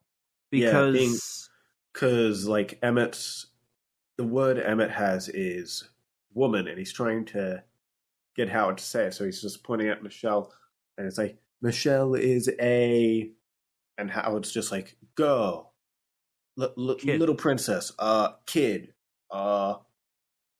and just can't even fathom calling her a woman. which is that adds, I mean, that I think alone adds to the creepiness of his character, because at this point it's like, okay, so you are like, it's very obvious where he is now mentally. Like he's incapable of viewing a young woman as a young woman, Mm-hmm. which is really weird and perverted. I mean, Howard isn't really a pervert per se, since he's not really after her for any sexual desire. He just wants to live out his perfect life with his daughter. That's all he wants, really. That we know of, because in all fairness, later on he does say, now we can do whatever we want. I don't think the implication is that he wants a sexual relationship. I don't think that's the implication. Okay. I think it's just we don't have to worry about him anymore. Right. I think that was more the idea there. Fair enough.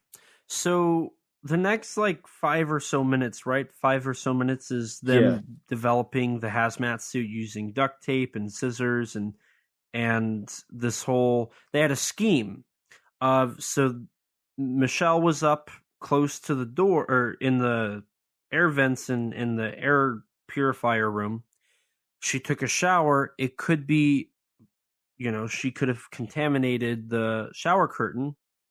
Yeah, and so Howard will dump the showered curtain so they can use that as a material. And it works, and they're developing that. But with the whole Santa Claus sequence, he's telling them that he knows what they're doing, but also, like is playing almost, Mm-hmm. which is kind of demented. Like he's literally playing with his victims. Mm-hmm. And that's something that, so this movie, the way Abrams always proposed it was, it's not the Cloverfield monster that we know, but there are monsters in it. Not necessarily what happens at the end, but Right. Howard is the monster. Yeah. And this film is entirely... the tagline is quite literally, monsters come in many forms. Right. And the movie is told in a first-person perspective while being third-person point of view.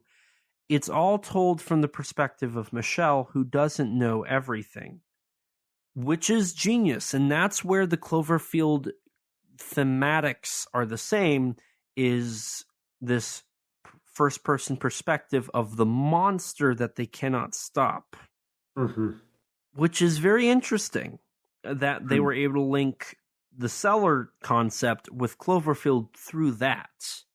Right. But yeah. Eventually, John Goodman, Howard, brings them both out to help him move a barrel to a different room. Once they've moved it, he opens it up and explains that it is perchloric acid, which can melt a person down to the bone, essentially. Contact. Right. Which this whole scene, there's no music, and the audio is very, very quiet, which adds a whole nother level of intensity to this scene. Right.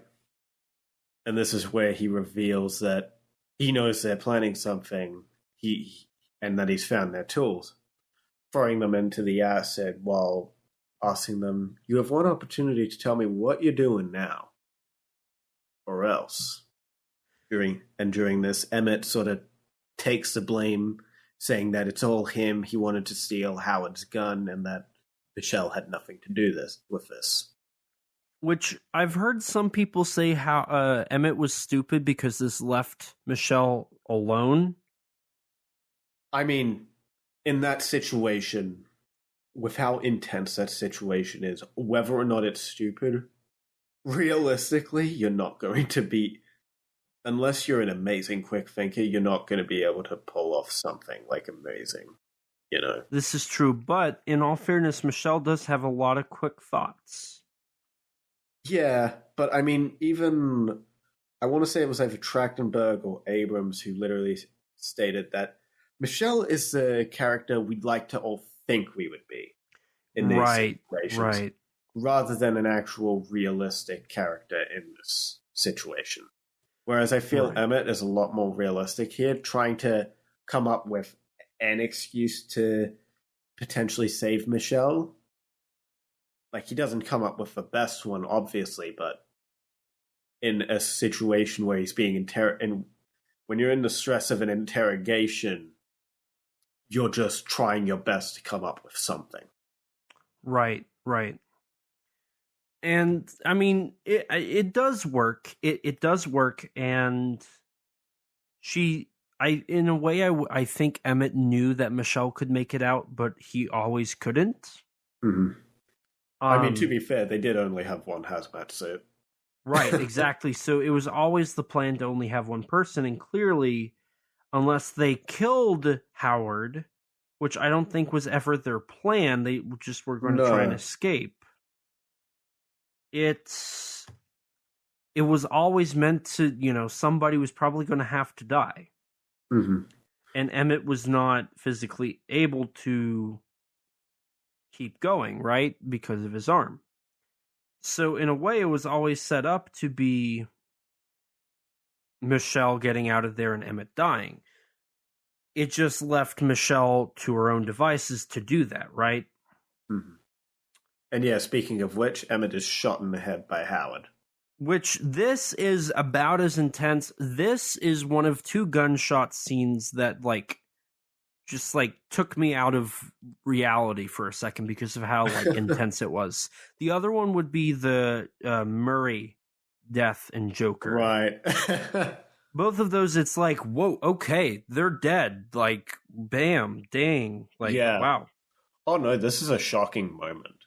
I genuinely was not expecting Emmett to just die so suddenly. And what's even like better, I guess better, is following the gunshot, like the audio warps, like if you were right there in the moment, Right. which just adds to it. And Michelle just like freaks out, like While Emmett Howard just tries got to comfort shot. her. And at this moment, it's very obvious that Michelle's one and only goal now is to get out as soon as humanly possible. Mm-hmm. Which...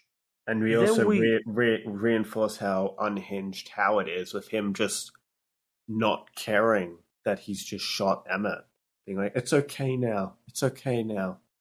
You're safe. You're fine. He was going to hurt us. We're safe now. Right. And I believe the director did say that in Emmett's mind, he was hoping that he wasn't going to die. Mm-hmm. But he knew it was a possibility doing that. Mm-hmm.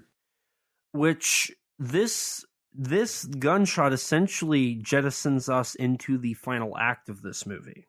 Yeah. So, do you want to explain what happens here? Mm-hmm. Well, the horror begins as John Goodman has now shaved his face.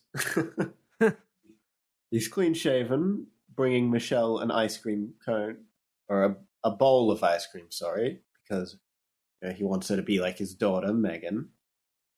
And tries giving it to her, but she's not interested. She's looking at a photo of Emmett and, continues her plan of building a hazmat suit. When Howard comes back into a room to check up on her, she tries hiding the hazmat suit. But when a screw from the air vent that she tried to hide it in comes loose, eventually he discovers the suit. And this is where our sort of seemingly final chase begins. But this isn't quite our last chase. This music is horrifying. Like, this really, the blood pressure goes through the roof during this with all this music. Should mention that the score is by Bear McCreary. Right. I was waiting to see how long it would take us to say that. Composer of Godzilla, King of the Monsters, various other films like the previously mentioned Last Voyage of the Demeter, as well as Cloverfield Paradox, Child's Play remake, and a fair lot of other things. Wait, where was I? Chasing. Oh, that's right.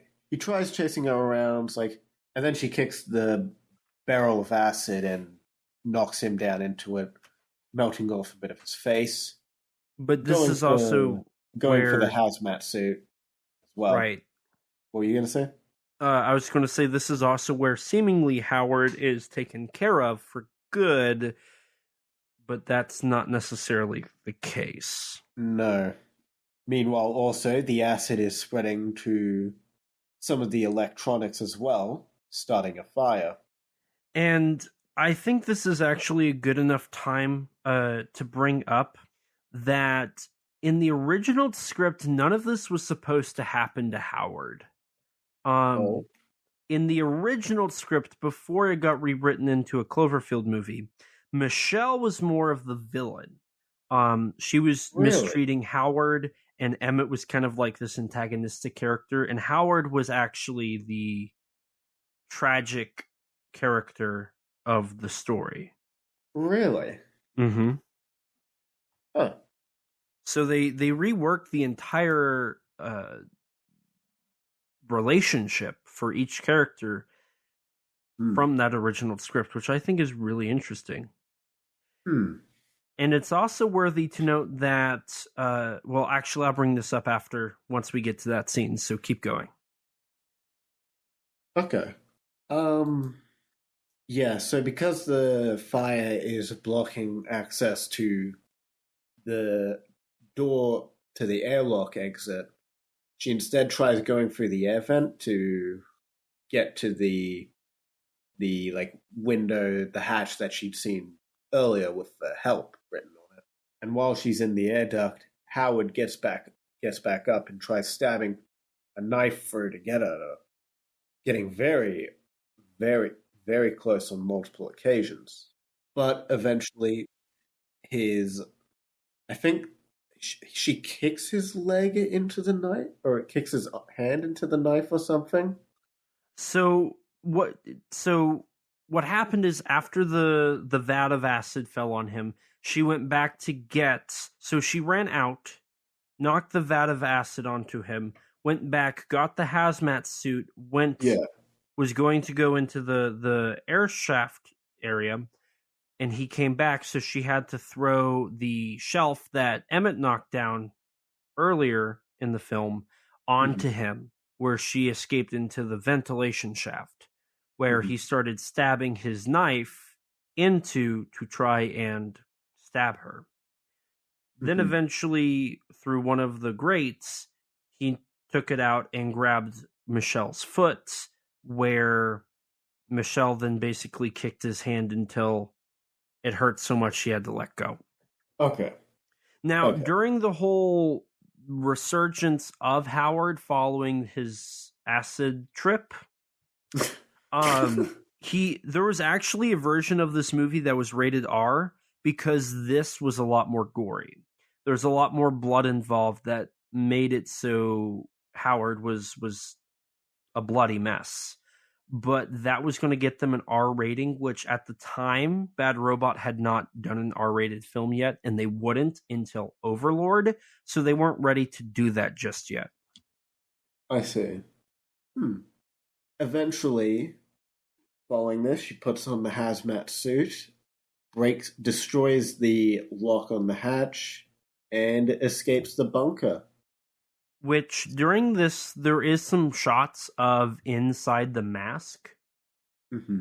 Which, interesting thing is, all the shots in the mask are quite literally every shot they were able to get that was usable. The director specifically said down to the very frame.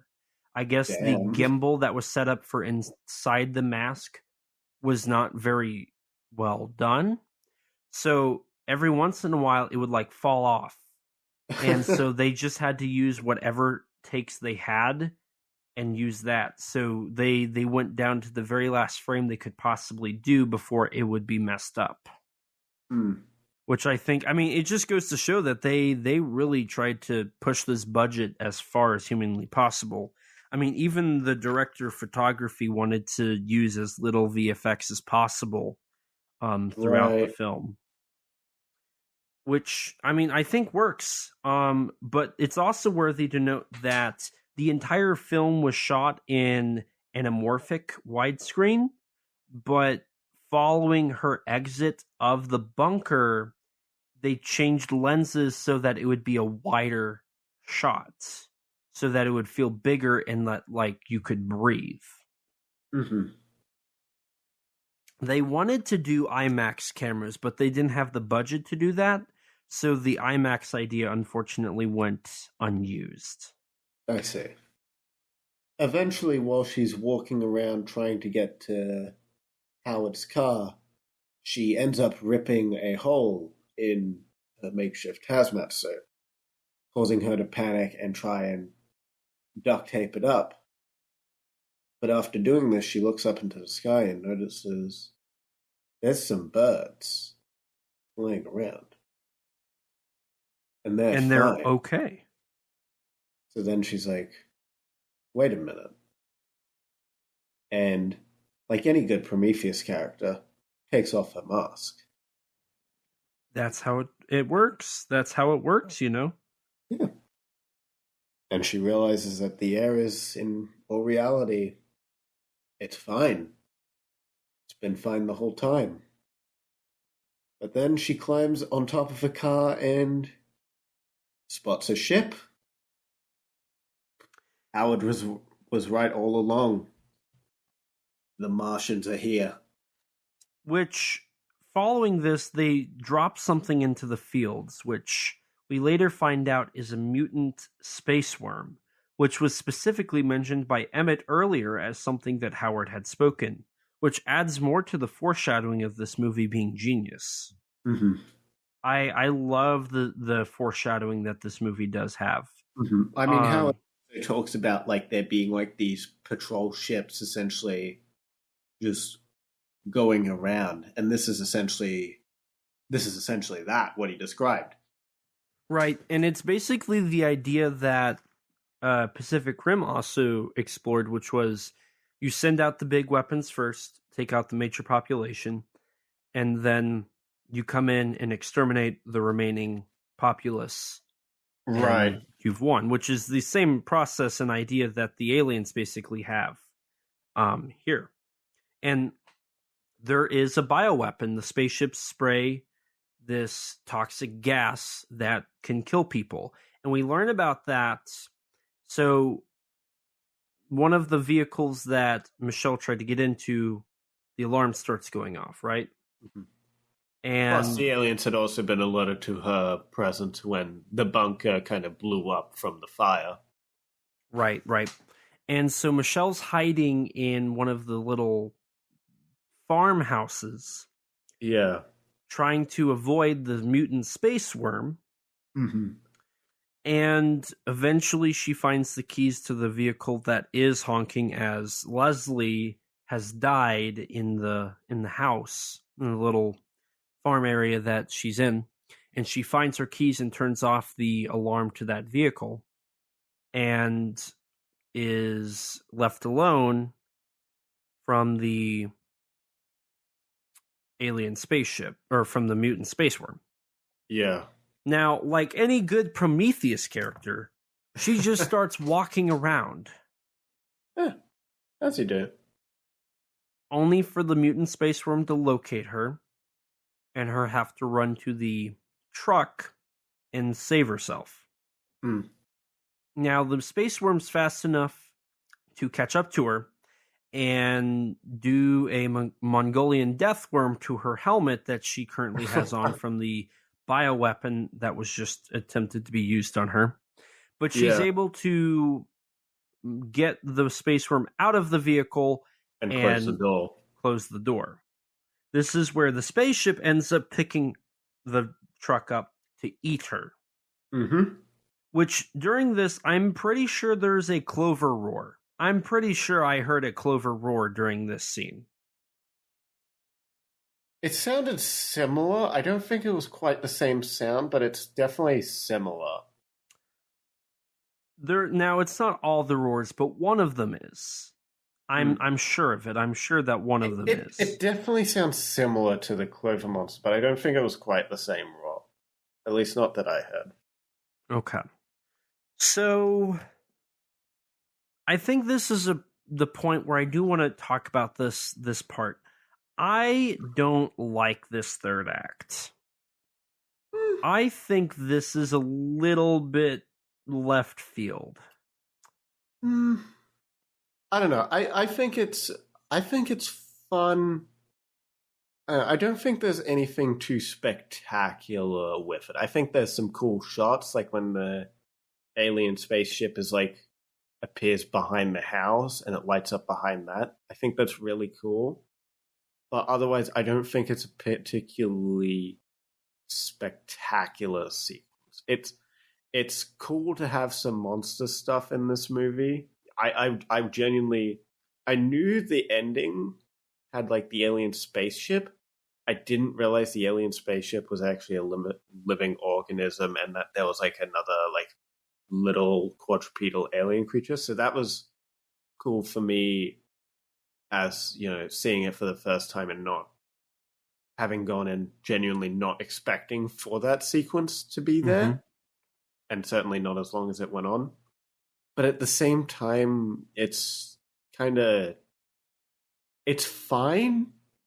It's a decently well done sequence. I just don't think it's as strong as the rest of the film. Well, so here's kind of the biggest problem. And I think this is because they did rewrite a script where Howard was the hero. Howard basically just died because he was a little bit of a weirdo. Like, everything he said was true. He said there were mutant space worms. He said bioweapons, aliens from outer space. If they gas you, you're going to die. Fallout. All of that is very much true. Mm-hmm. It's very obvious that at one point Howard was definitely in the right the whole time. So why does he, like, in a way, it's like, just why kill him, right? So having him be right the whole time, in a way, kind of lowers the stakes, I think, because, well, maybe it increases, it makes it feel like Howard was a collateral, I guess. Because, I mean, he did save them. I mean, yeah, but then there's the whole thing of him, like, you know, having trying to force Michelle to be his own daughter, and the heavy implication that the girl that he'd previously kidnapped had probably been put into that acid barrel. This is true. So I don't know. I think it's a little obvious that Howard was rewritten.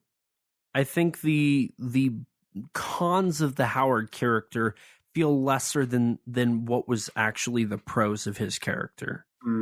I just feel the issue is that the aliens, even though the stakes are higher, the aliens themselves just don't feel as much of like a tangible or real threat as Howard does.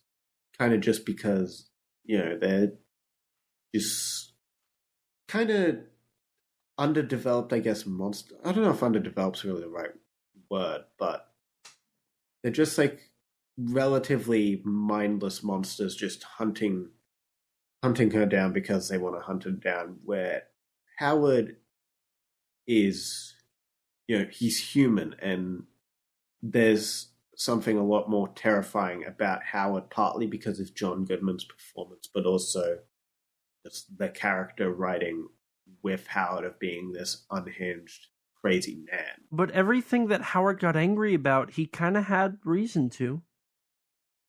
I mean, the stuff about, like, the aliens and, like, them, you know, with, like, what's his name, Emmett, plotting to take his gun, that's reasonable, sure. Mm-hmm. But, like, Howard getting completely unhinged at the dinner table, you know. Because he was annoyed. Yeah, but he you know, in all grabbed fairness, and choked Michelle and held her against a wall. Okay, so okay. But in all fairness, I will say this. She was intentionally antagonizing him. I'm not saying that was reason for physical contact, but she was antagonizing him on purpose. Sure. Throughout the film, you know, Emmett and Michelle both antagonize him, which when you have somebody who is not, you know, mentally equipped to handle being antagonized, that's not a good idea. You're basically asking for trouble. Mm-hmm. I'm not saying that Howard is a good character because it's very obvious he's the antagonist, but I also think that the writing kind of plays him off as this really bad guy, but in all reality, he's just doing what he's got to do to survive. He's a survivor. That's what he minus is. Kidnapping a girl 2 years prior. That is true. But I don't think that part's defendable, really. But even then, that part is a little gray because if you go off of what the director said, that is Megan. If you go off of what Emmett says, that's not Megan.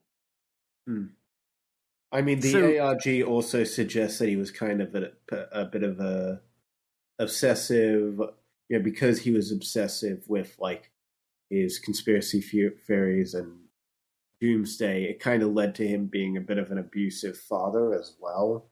Right. To Megan. So I don't think you should really be making an argument to But I think my point, what I'm trying to make here is it's very obvious his character was rewritten. Once you know that, you can see that, like, yeah, Michelle antagonized him. Emmett kind of helped Michelle antagonize him. He wasn't really in the wrong, minus the few parts that, minus the kidnapping. The whole Megan part. That admittedly does also have its weird flaws between the director and the actual production, what it says in the film. Mm-hmm. Really, if you take out the Megan aspect of it, I mean, he didn't really lie about anything. Maybe he was reckless and wrecked into Michelle. We don't know. We don't know. I mean, the film leaves it kind of ambiguous, whether or not you want to interpret that as him doing that intentionally, or if you want to take him at his word. So I think that's where a lot of my problem comes in, is just this film it's not as bad as what I would say Paradox is, but this film very clearly has a rewrite or two from different people. This film had a total of 4 writers, if you want to include JJ and the director, who definitely had some hand in what the final script was. That's a total of 6 writers touched this film. Mm-hmm. Which is a lot. Mm-hmm. So with that, there is definitely going to be some problems with the writing and the cohesiveness of everything. Sure. So it's one of those things where it's like, what we are provided for the film works. But once you start looking at it outside of just Michelle's point of view, it does start to fall apart. Mm-hmm. A little. Maybe not so much with the Emmett, but with the Howard aspects, I think it definitely falls apart. And the fact that he's right about everything kind of makes it so the aliens aren't... In a way, it's not as bad, but it's also not as good. You know what I mean? Like, he was absolutely right the whole time. So he's been prepping for this the whole time. Mm-hmm. So in a way, it's like, okay, so he wasn't crazy. But then there's also that part of, oh, well, now we have aliens. So now we have to fight off aliens with bioweapons. So how can we, fight that off? So I don't know. There's a little bit of a plot error, a little bit of a writing error here that I'm not a huge fan of. I don't entirely agree with you, but like I do agree. I don't want to say this end sequence with the aliens is necessarily anticlimactic, because I do think it's a fun and enjoyable sequence, and it is a good climax for Michelle's arc as well. With her, she starts off the sequence running from the aliens, but eventually, when push comes to shove in the ship, grabs her truck, she accepts that she has to face this thing quite literally head on, makes a makeshift Molotov cocktail with some whiskey in a car that was established earlier, and blows it up. Right, and following this, she, the truck falls back to the ground, she gets out, and gets into the other vehicle and drives off. Yeah. We see the mailbox with a sign saying that this is 10 Cloverfield Lane. Which, that was a last-minute addition. They weren't going to have that, but they decided to do that last minute. I mean, I'm pretty sure Dan Trachtenberg just suggested it as a joke. I don't think it was him. I think it was one of the VFX supervisors. Oh, I read that someone suggested it as a joke. Yeah, it was a joke. I think it was one of the VFX supervisors, because they found out that they could easily CGI the mailbox in, have her knock it down and fall with the name. Right. And they thought it was actually a good idea, so they kept it. I see. Which, following this, we see Michelle change channels on the radio, which a radio station comes up with somebody reporting that they are winning. Humans are winning against the aliens. But we still need help. But we still need help. And they tell her two places, one for refugees, one to help fight. Mm-hmm. And she's given a choice at the last minute to either go stay safe or go fight. Mm-hmm. And she chooses to fight. Which is a stark contrast to what she did at the beginning, where she ran away from her problems. Yeah. This time she's facing them head on, and as she drives off into what is the battlefield, we see a larger ship in the skies via bolts of lightning. And with that, the movie concludes. So it's worthy to note that the director pitched an idea to the studio where the movie was going to be titled Below. Mm-hmm. And it was going to be all about being underneath the earth. And there's going to be a sequel called Above, which was going to be the fight on Earth. And then he pitched a third movie titled Beyond, which would take him into space fighting the aliens in space. Huh. But they didn't like that. Huh? Those never happened. Yeah, so what happened is they wanted to keep it a Cloverfield movie for that marquee value. And so they shot down his idea, and that kind of ended the whole idea of doing more. He did say he would like to do a sequel, but he also thinks that the ending we have is a good ending for the narrative, and it doesn't necessarily need one. It's kind of like I feel this works as a standalone story. I agree. I think it could work both ways, right? I think both are valid endings or continuations. Yeah.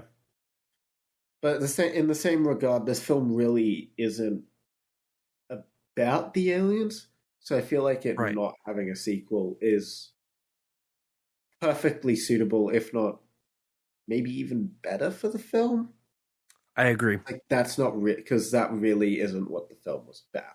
Right. The less aliens, the better, in my opinion. Mm-hmm. Now, this movie is only like 80 minutes long. It's not, 90. It's like 98. Yeah, something like that. Which is not very long for a movie from Hollywood. Mm.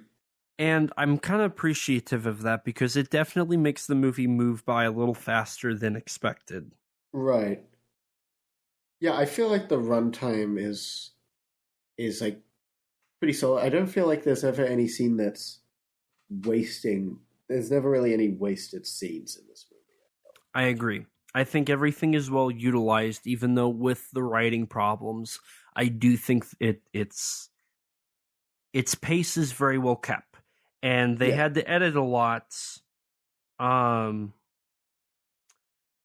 They had to edit a lot of stuff out that slowed down the film. Mm-hmm. There was actually a like 2-minute sequence where John Goodman's character talked about the Battle of Valnesia, and that was actually that scene was so impactful for the filmmakers that they actually had the shooting title that. Yeah, but that ended up getting cut because that was like a full stop on the whole film. Mm-hmm. And like when it comes to even storyboarding, they only storyboarded the alien fight sequence. Everything else they just shot what they could on set and moved on. Oh wow. Kind of like how Spielberg does that. Spielberg is somebody who doesn't do any storyboarding. So it's one of those things where I think the aliens make it slow down. Mm-hmm. I don't know if they necessarily make the film slow down. It just kind of feels like a bit of a different movie. Right. I also think it kind of takes away from that Twilight Zone-esque feel.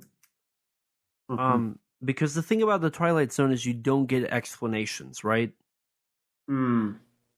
In a way, I would almost like it if maybe the whole final alien fight sequence was gone and she just got in the car and drove off, and maybe in the clouds you saw a spaceship.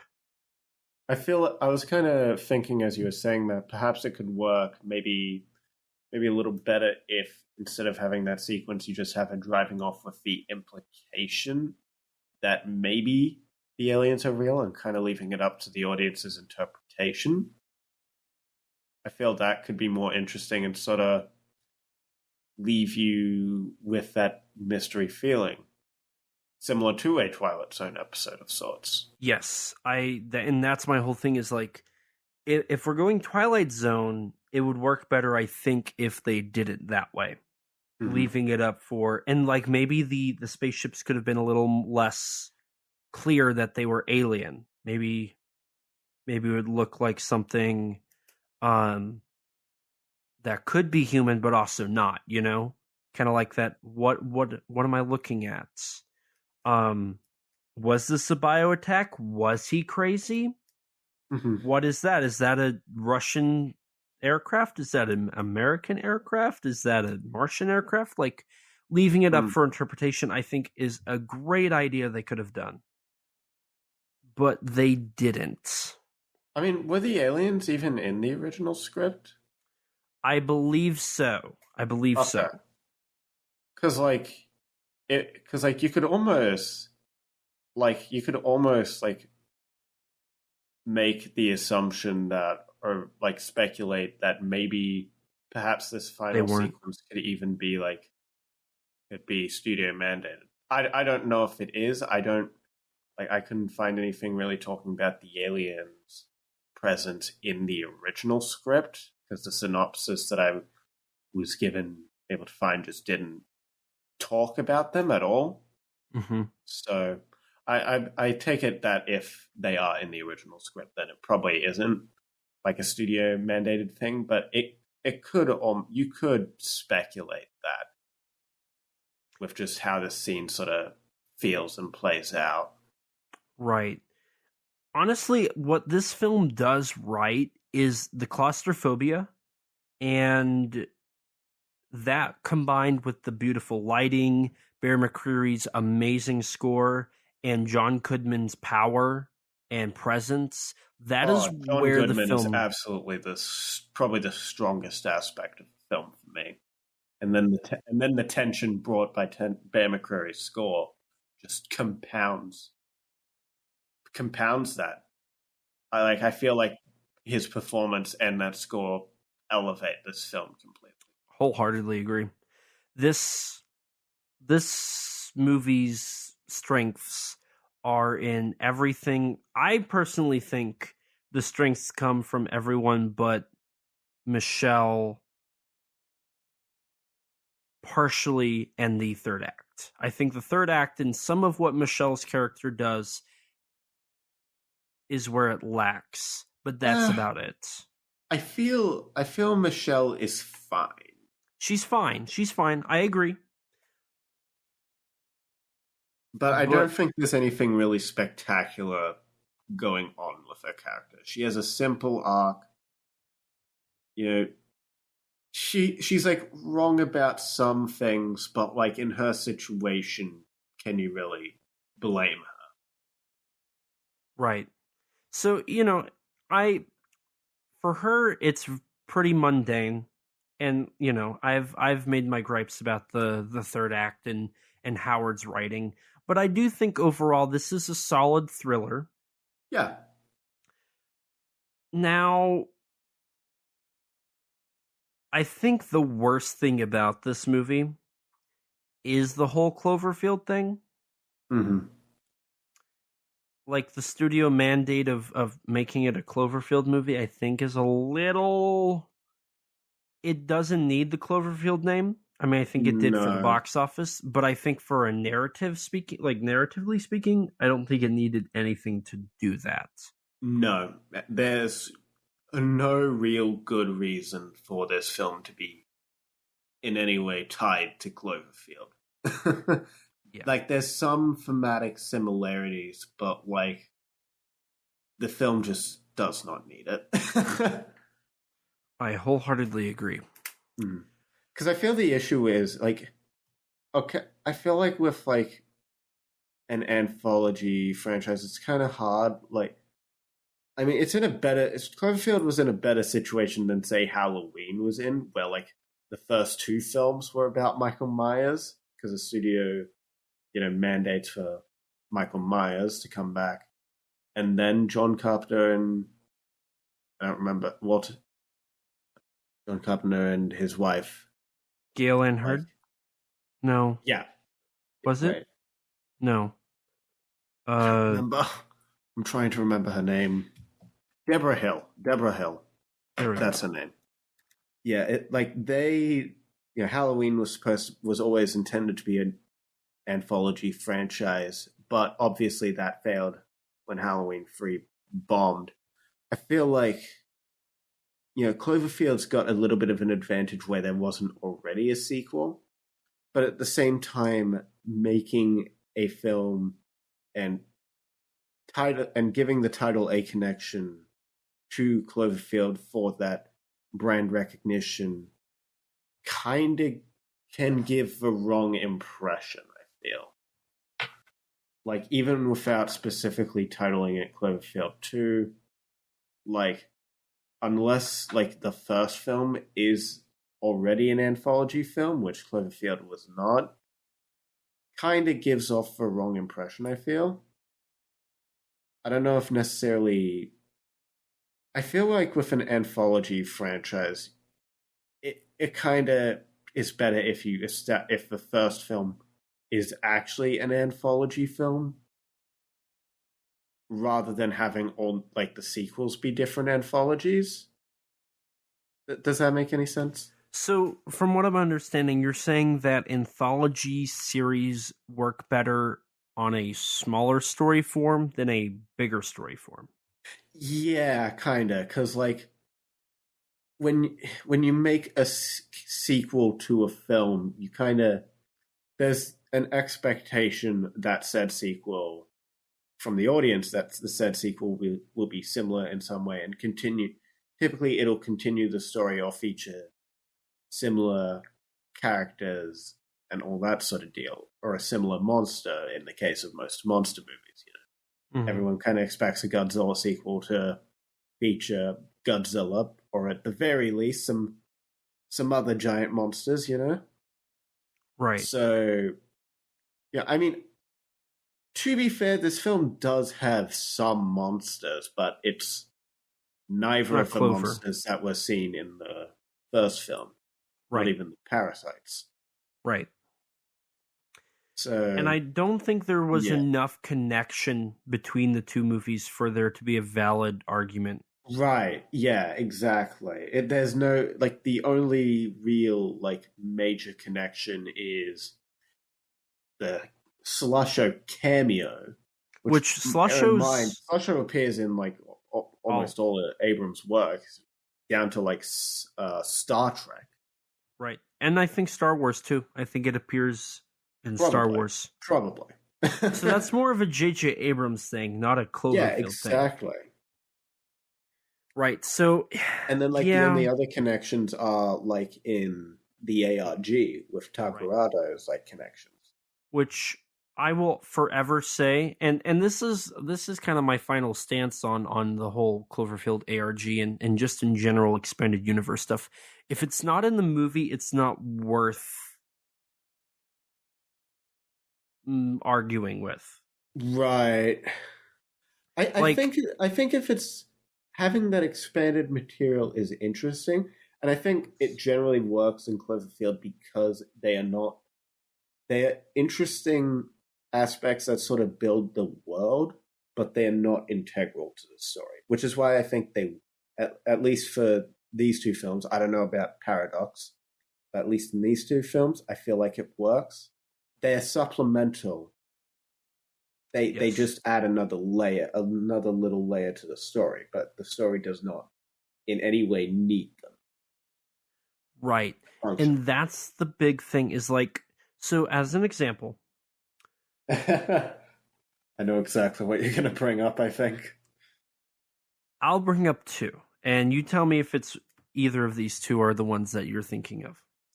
So in Godzilla King of the Monsters, the novelization says that Kong does not leave the island. There's a whole moment where Kong is on the island fighting the Skullcrawlers from leaving the island. In the movie, Kong's monarch icon the tracker clearly has him off the island. Mm-hmm.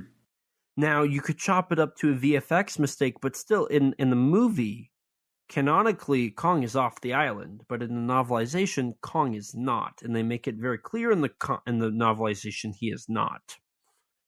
Now, a bigger one for me is in Kingdom Kong. It's established that the Iwi are safe and they're not dead, and the Iwi still exist, and Kong is their savior. Mm. In Godzilla vs. Kong, it throws away everything ever established in any of the MonsterVerse movies or expanded materials or the novelizations. So none of it's canon, none of it makes sense, and it's an awful movie. See, nothing matters. It's just a big dumb monster movie. You gotta remember that. And there is important filmmaking advice you learned from Adam Wingard in the Godzilla vs. Kong director's commentary. And there is the Godzilla vs. Kong bash for the episode. It only took me 2.5 hours. How did I know you were going to mention Godzilla vs. Kong? Because it's on my bingo board. It only took me 2.5 hours. So honestly, I don't know what. So I mean, my whole thing is like, it's cool. Cloverfield, especially, it's cool to have that expanded universe stuff. But in all honesty, it's kind of irrelevant, I think. Right. I mean, I'm glad that I guess in some respect, I'm glad that the film, gave me a reason to check out another original movie, which I think was part of Abrams' goal, where he said, audiences are always complaining about, we're just getting sequels, we're not getting anything new. So let's give you something new, but let's get your attention to something new with the Cloverfield brand, which I can respect that. I can respect that. Right. Yeah.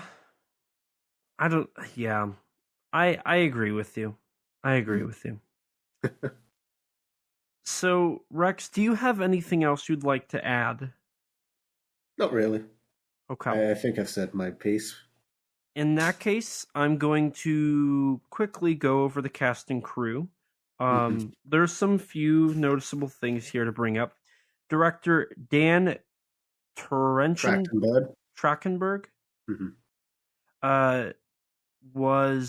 He directed an episode of the Amazon show The Boys. Yeah, the first episode. Correct. He is directing an episode of Stranger Things Season 5, and Rex, you probably know him as the director of Prey. Yes. I also watched The Boys. I love that show. You strike me as a boys watcher. Yeah, I'm Australian. They basically speak in my language. Oh, that's fair. The credited writer, Damien Chazelle, worked on The Last Exorcism Part 2. He was the director and writer for La La Land, director and writer for First Man, and director and writer for the hit blockbuster Babylon. Oh, yeah, that was a big hit, wasn't it? Mm-hmm. Yeah. J.J. Abrams in the box office. J.J. Abrams was the producer. Up. Yeah, he did. J.J. Abrams is the producer. He was the producer and I believe director for Super 8. Or he was writer and director for Super 8. Mm-hmm. Director of Star Trek Into Darkness. Director and writer for Star Wars The Force Awakens and Star Wars Rise of Skywalker. He was also the producer on that film. He was Mhm. producer of Cloverfield, Star Trek Beyond, The Cloverfield Paradox, and Overlord. He is writer and producer of Cloverfield 2.4, as I've dubbed it. He was executive producer on Star Wars The Last Jedi and is a producer on the live-action American adaptation of Your Name. Oh. Lindsay Weber, the other producer, produced Star Trek Beyond, The Cloverfield Paradox, Overlord, and the upcoming American live-action adaptation of Your Name. As for your for your composer, you have Bear McCreary, composer of Godzilla, King of the Monsters, The Last Voyage of the Demeter, Battlestar Galactica, Terminator, The Sarah Connor Chronicles, Agents of S.H.I.E.L.D., Call of Duty Vanguard, specifically the Godzilla vs. Kong event he did as well. That's right. He did do that. The Cloverfield Paradox, and Colossal. As for your cast and crew, you had Mary Winstead as Michelle, who was in, get this, The Ring 2, the unrated edition, The Thing, The Cloverfield Files, and Birds of Prey. Mm-hmm. John Goodman, who played Howard, You're also forgetting that she was in a movie called Kate, which features a cameo from the Godzilla Hotel. Oh, does it? Yeah. Oh, sweet. And Jun Kunimura's in it. Oh, peak cinema. Yeah. And there's even Message from Space Galactic Wars in it. Interesting. You have John Goodman playing Howard, who was in Chud, Matinee, Speed Racer, Kong, Skull Island, Transformers The Last Night, and Transformers Extinction. Mm-hmm. John Gillard Jr. as Emmett, who is in the movie Underwater. Susan Cryer as Leslie, and Bradley Cooper as Ben, who was in Midnight Alley and played Rocket the Raccoon in the Marvel movies. And with that, I'm out of cast and crew. All I can really say is that I'm terribly disappointed that you did not bring up John Goodman's 10 seasons of Roseanne, given from almost all the show. You know, there's a Godzilla toy. This is true. And the Connors. That's so true. I don't know if the Godzilla toy is in that. I never watched I think it is. Oh, good. This is true. He also was in Monsters, Inc. and Monsters University and Monsters at Work, which I guess we count because it's monsters. I guess. Sure. If you want to count that, don't expect us to ever cover any of those. Amen to that one. So with that, I have a question, and then we can wrap things up here. Okay. Which one do you prefer, Cloverfield or 10 Cloverfield Lane? I think I prefer the first Cloverfield. I mean, slight bias. I like giant monsters. I like Clovey himself from the original. And while, you know, I love the performance that John Goodman is giving, I also just think that the first Cloverfield is a really easy movie to watch. It's short, it's sweet, it's kind of like, I don't want to say a roller coaster because I feel like that's kind of comes across as an insult. I would say it does. I guess it kind of is like a roller coaster, since I feel like its biggest flaw of the first one is the character writing isn't. It's the script is certainly like the weakest aspect of the film, I feel like, whereas the found footage gimmick and the actual tension is its strong suit of that first film. But yeah. What I'm trying to say here is I just find the first film a bit more enjoyable. Right. But I still did I'm glad I watched 10 Cloverfield Lane. I've been wanting to watch it for a while, so I'm glad I finally checked it out. So maybe I'm a little more pretentious than I thought it was, because I put 10 Cloverfield Lane as I liked it more than Cloverfield. I think both are quite good movies. Speaking on a filmmaking standpoint, I think 10 Cloverfield Lane is more of a director's film than Cloverfield. I love the thought that went into specifically the set design and some of the dialogue that paid off at the end. I love stuff like that. Yeah. So for There's me, some I good like setup that. and payoff in the film throughout, honestly. Mhm. There's a lot of like little highlighting of like little objects that'll come into play later. So I like that. And honestly, like for me, Cloverfield 2008 is kind of a difficult watch at points. How so? I don't know. It's like you either pay attention and you get to enjoy the exciting moments, or you don't pay attention and it's basically just, oh my god, oh my god, oh my god, oh my god, with shaky cam the whole time.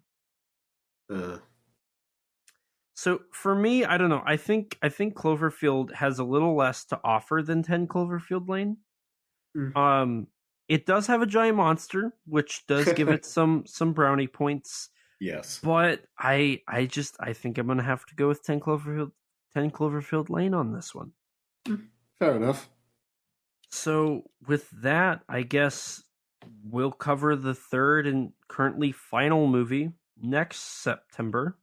Yeah. When we talk about the Cloverfield Paradox. Mm. Hopefully by then Cloverfield 2.4 is out, so we either cover it when it comes out or the following September. Or at least hopefully we have an update on it. Right. We haven't had an update since what, December? I mean, at this current point in time, I kind of, until the writer's strike is over, I kind of doubt we'll hear anything. Well, it was already done. It was planning on filming, so there's no writing left. I guess that's true, but it's probably on to the point. Actors strike, VFX unionizing might impact it a little. Yeah, we're about to see no movies from Hollywood ever again. Yeah. I mean, hey, at least foreign cinema's going to get a chance to shine. This is true.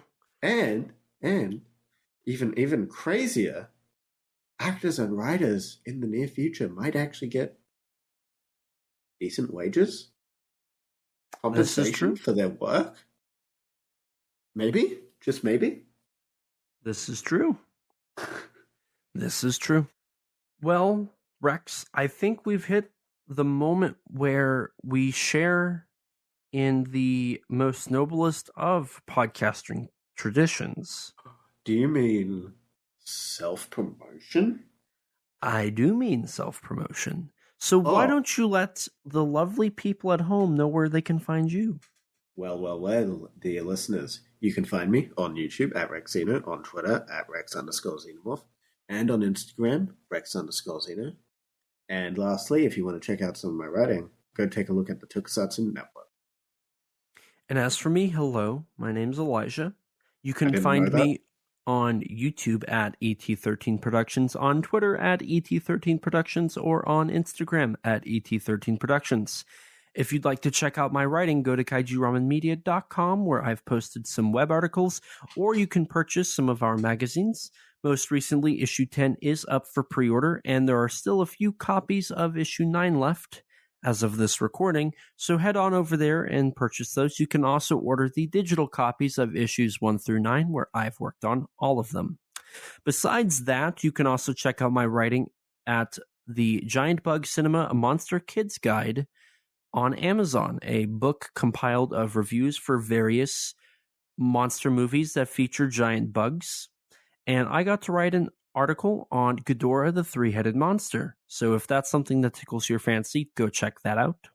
Besides that, you can find me on the Monsters with Attitude YouTube channel, and you can check me out at the Monsters with Attitude Facebook group, where I post all of my most recent acquisitions.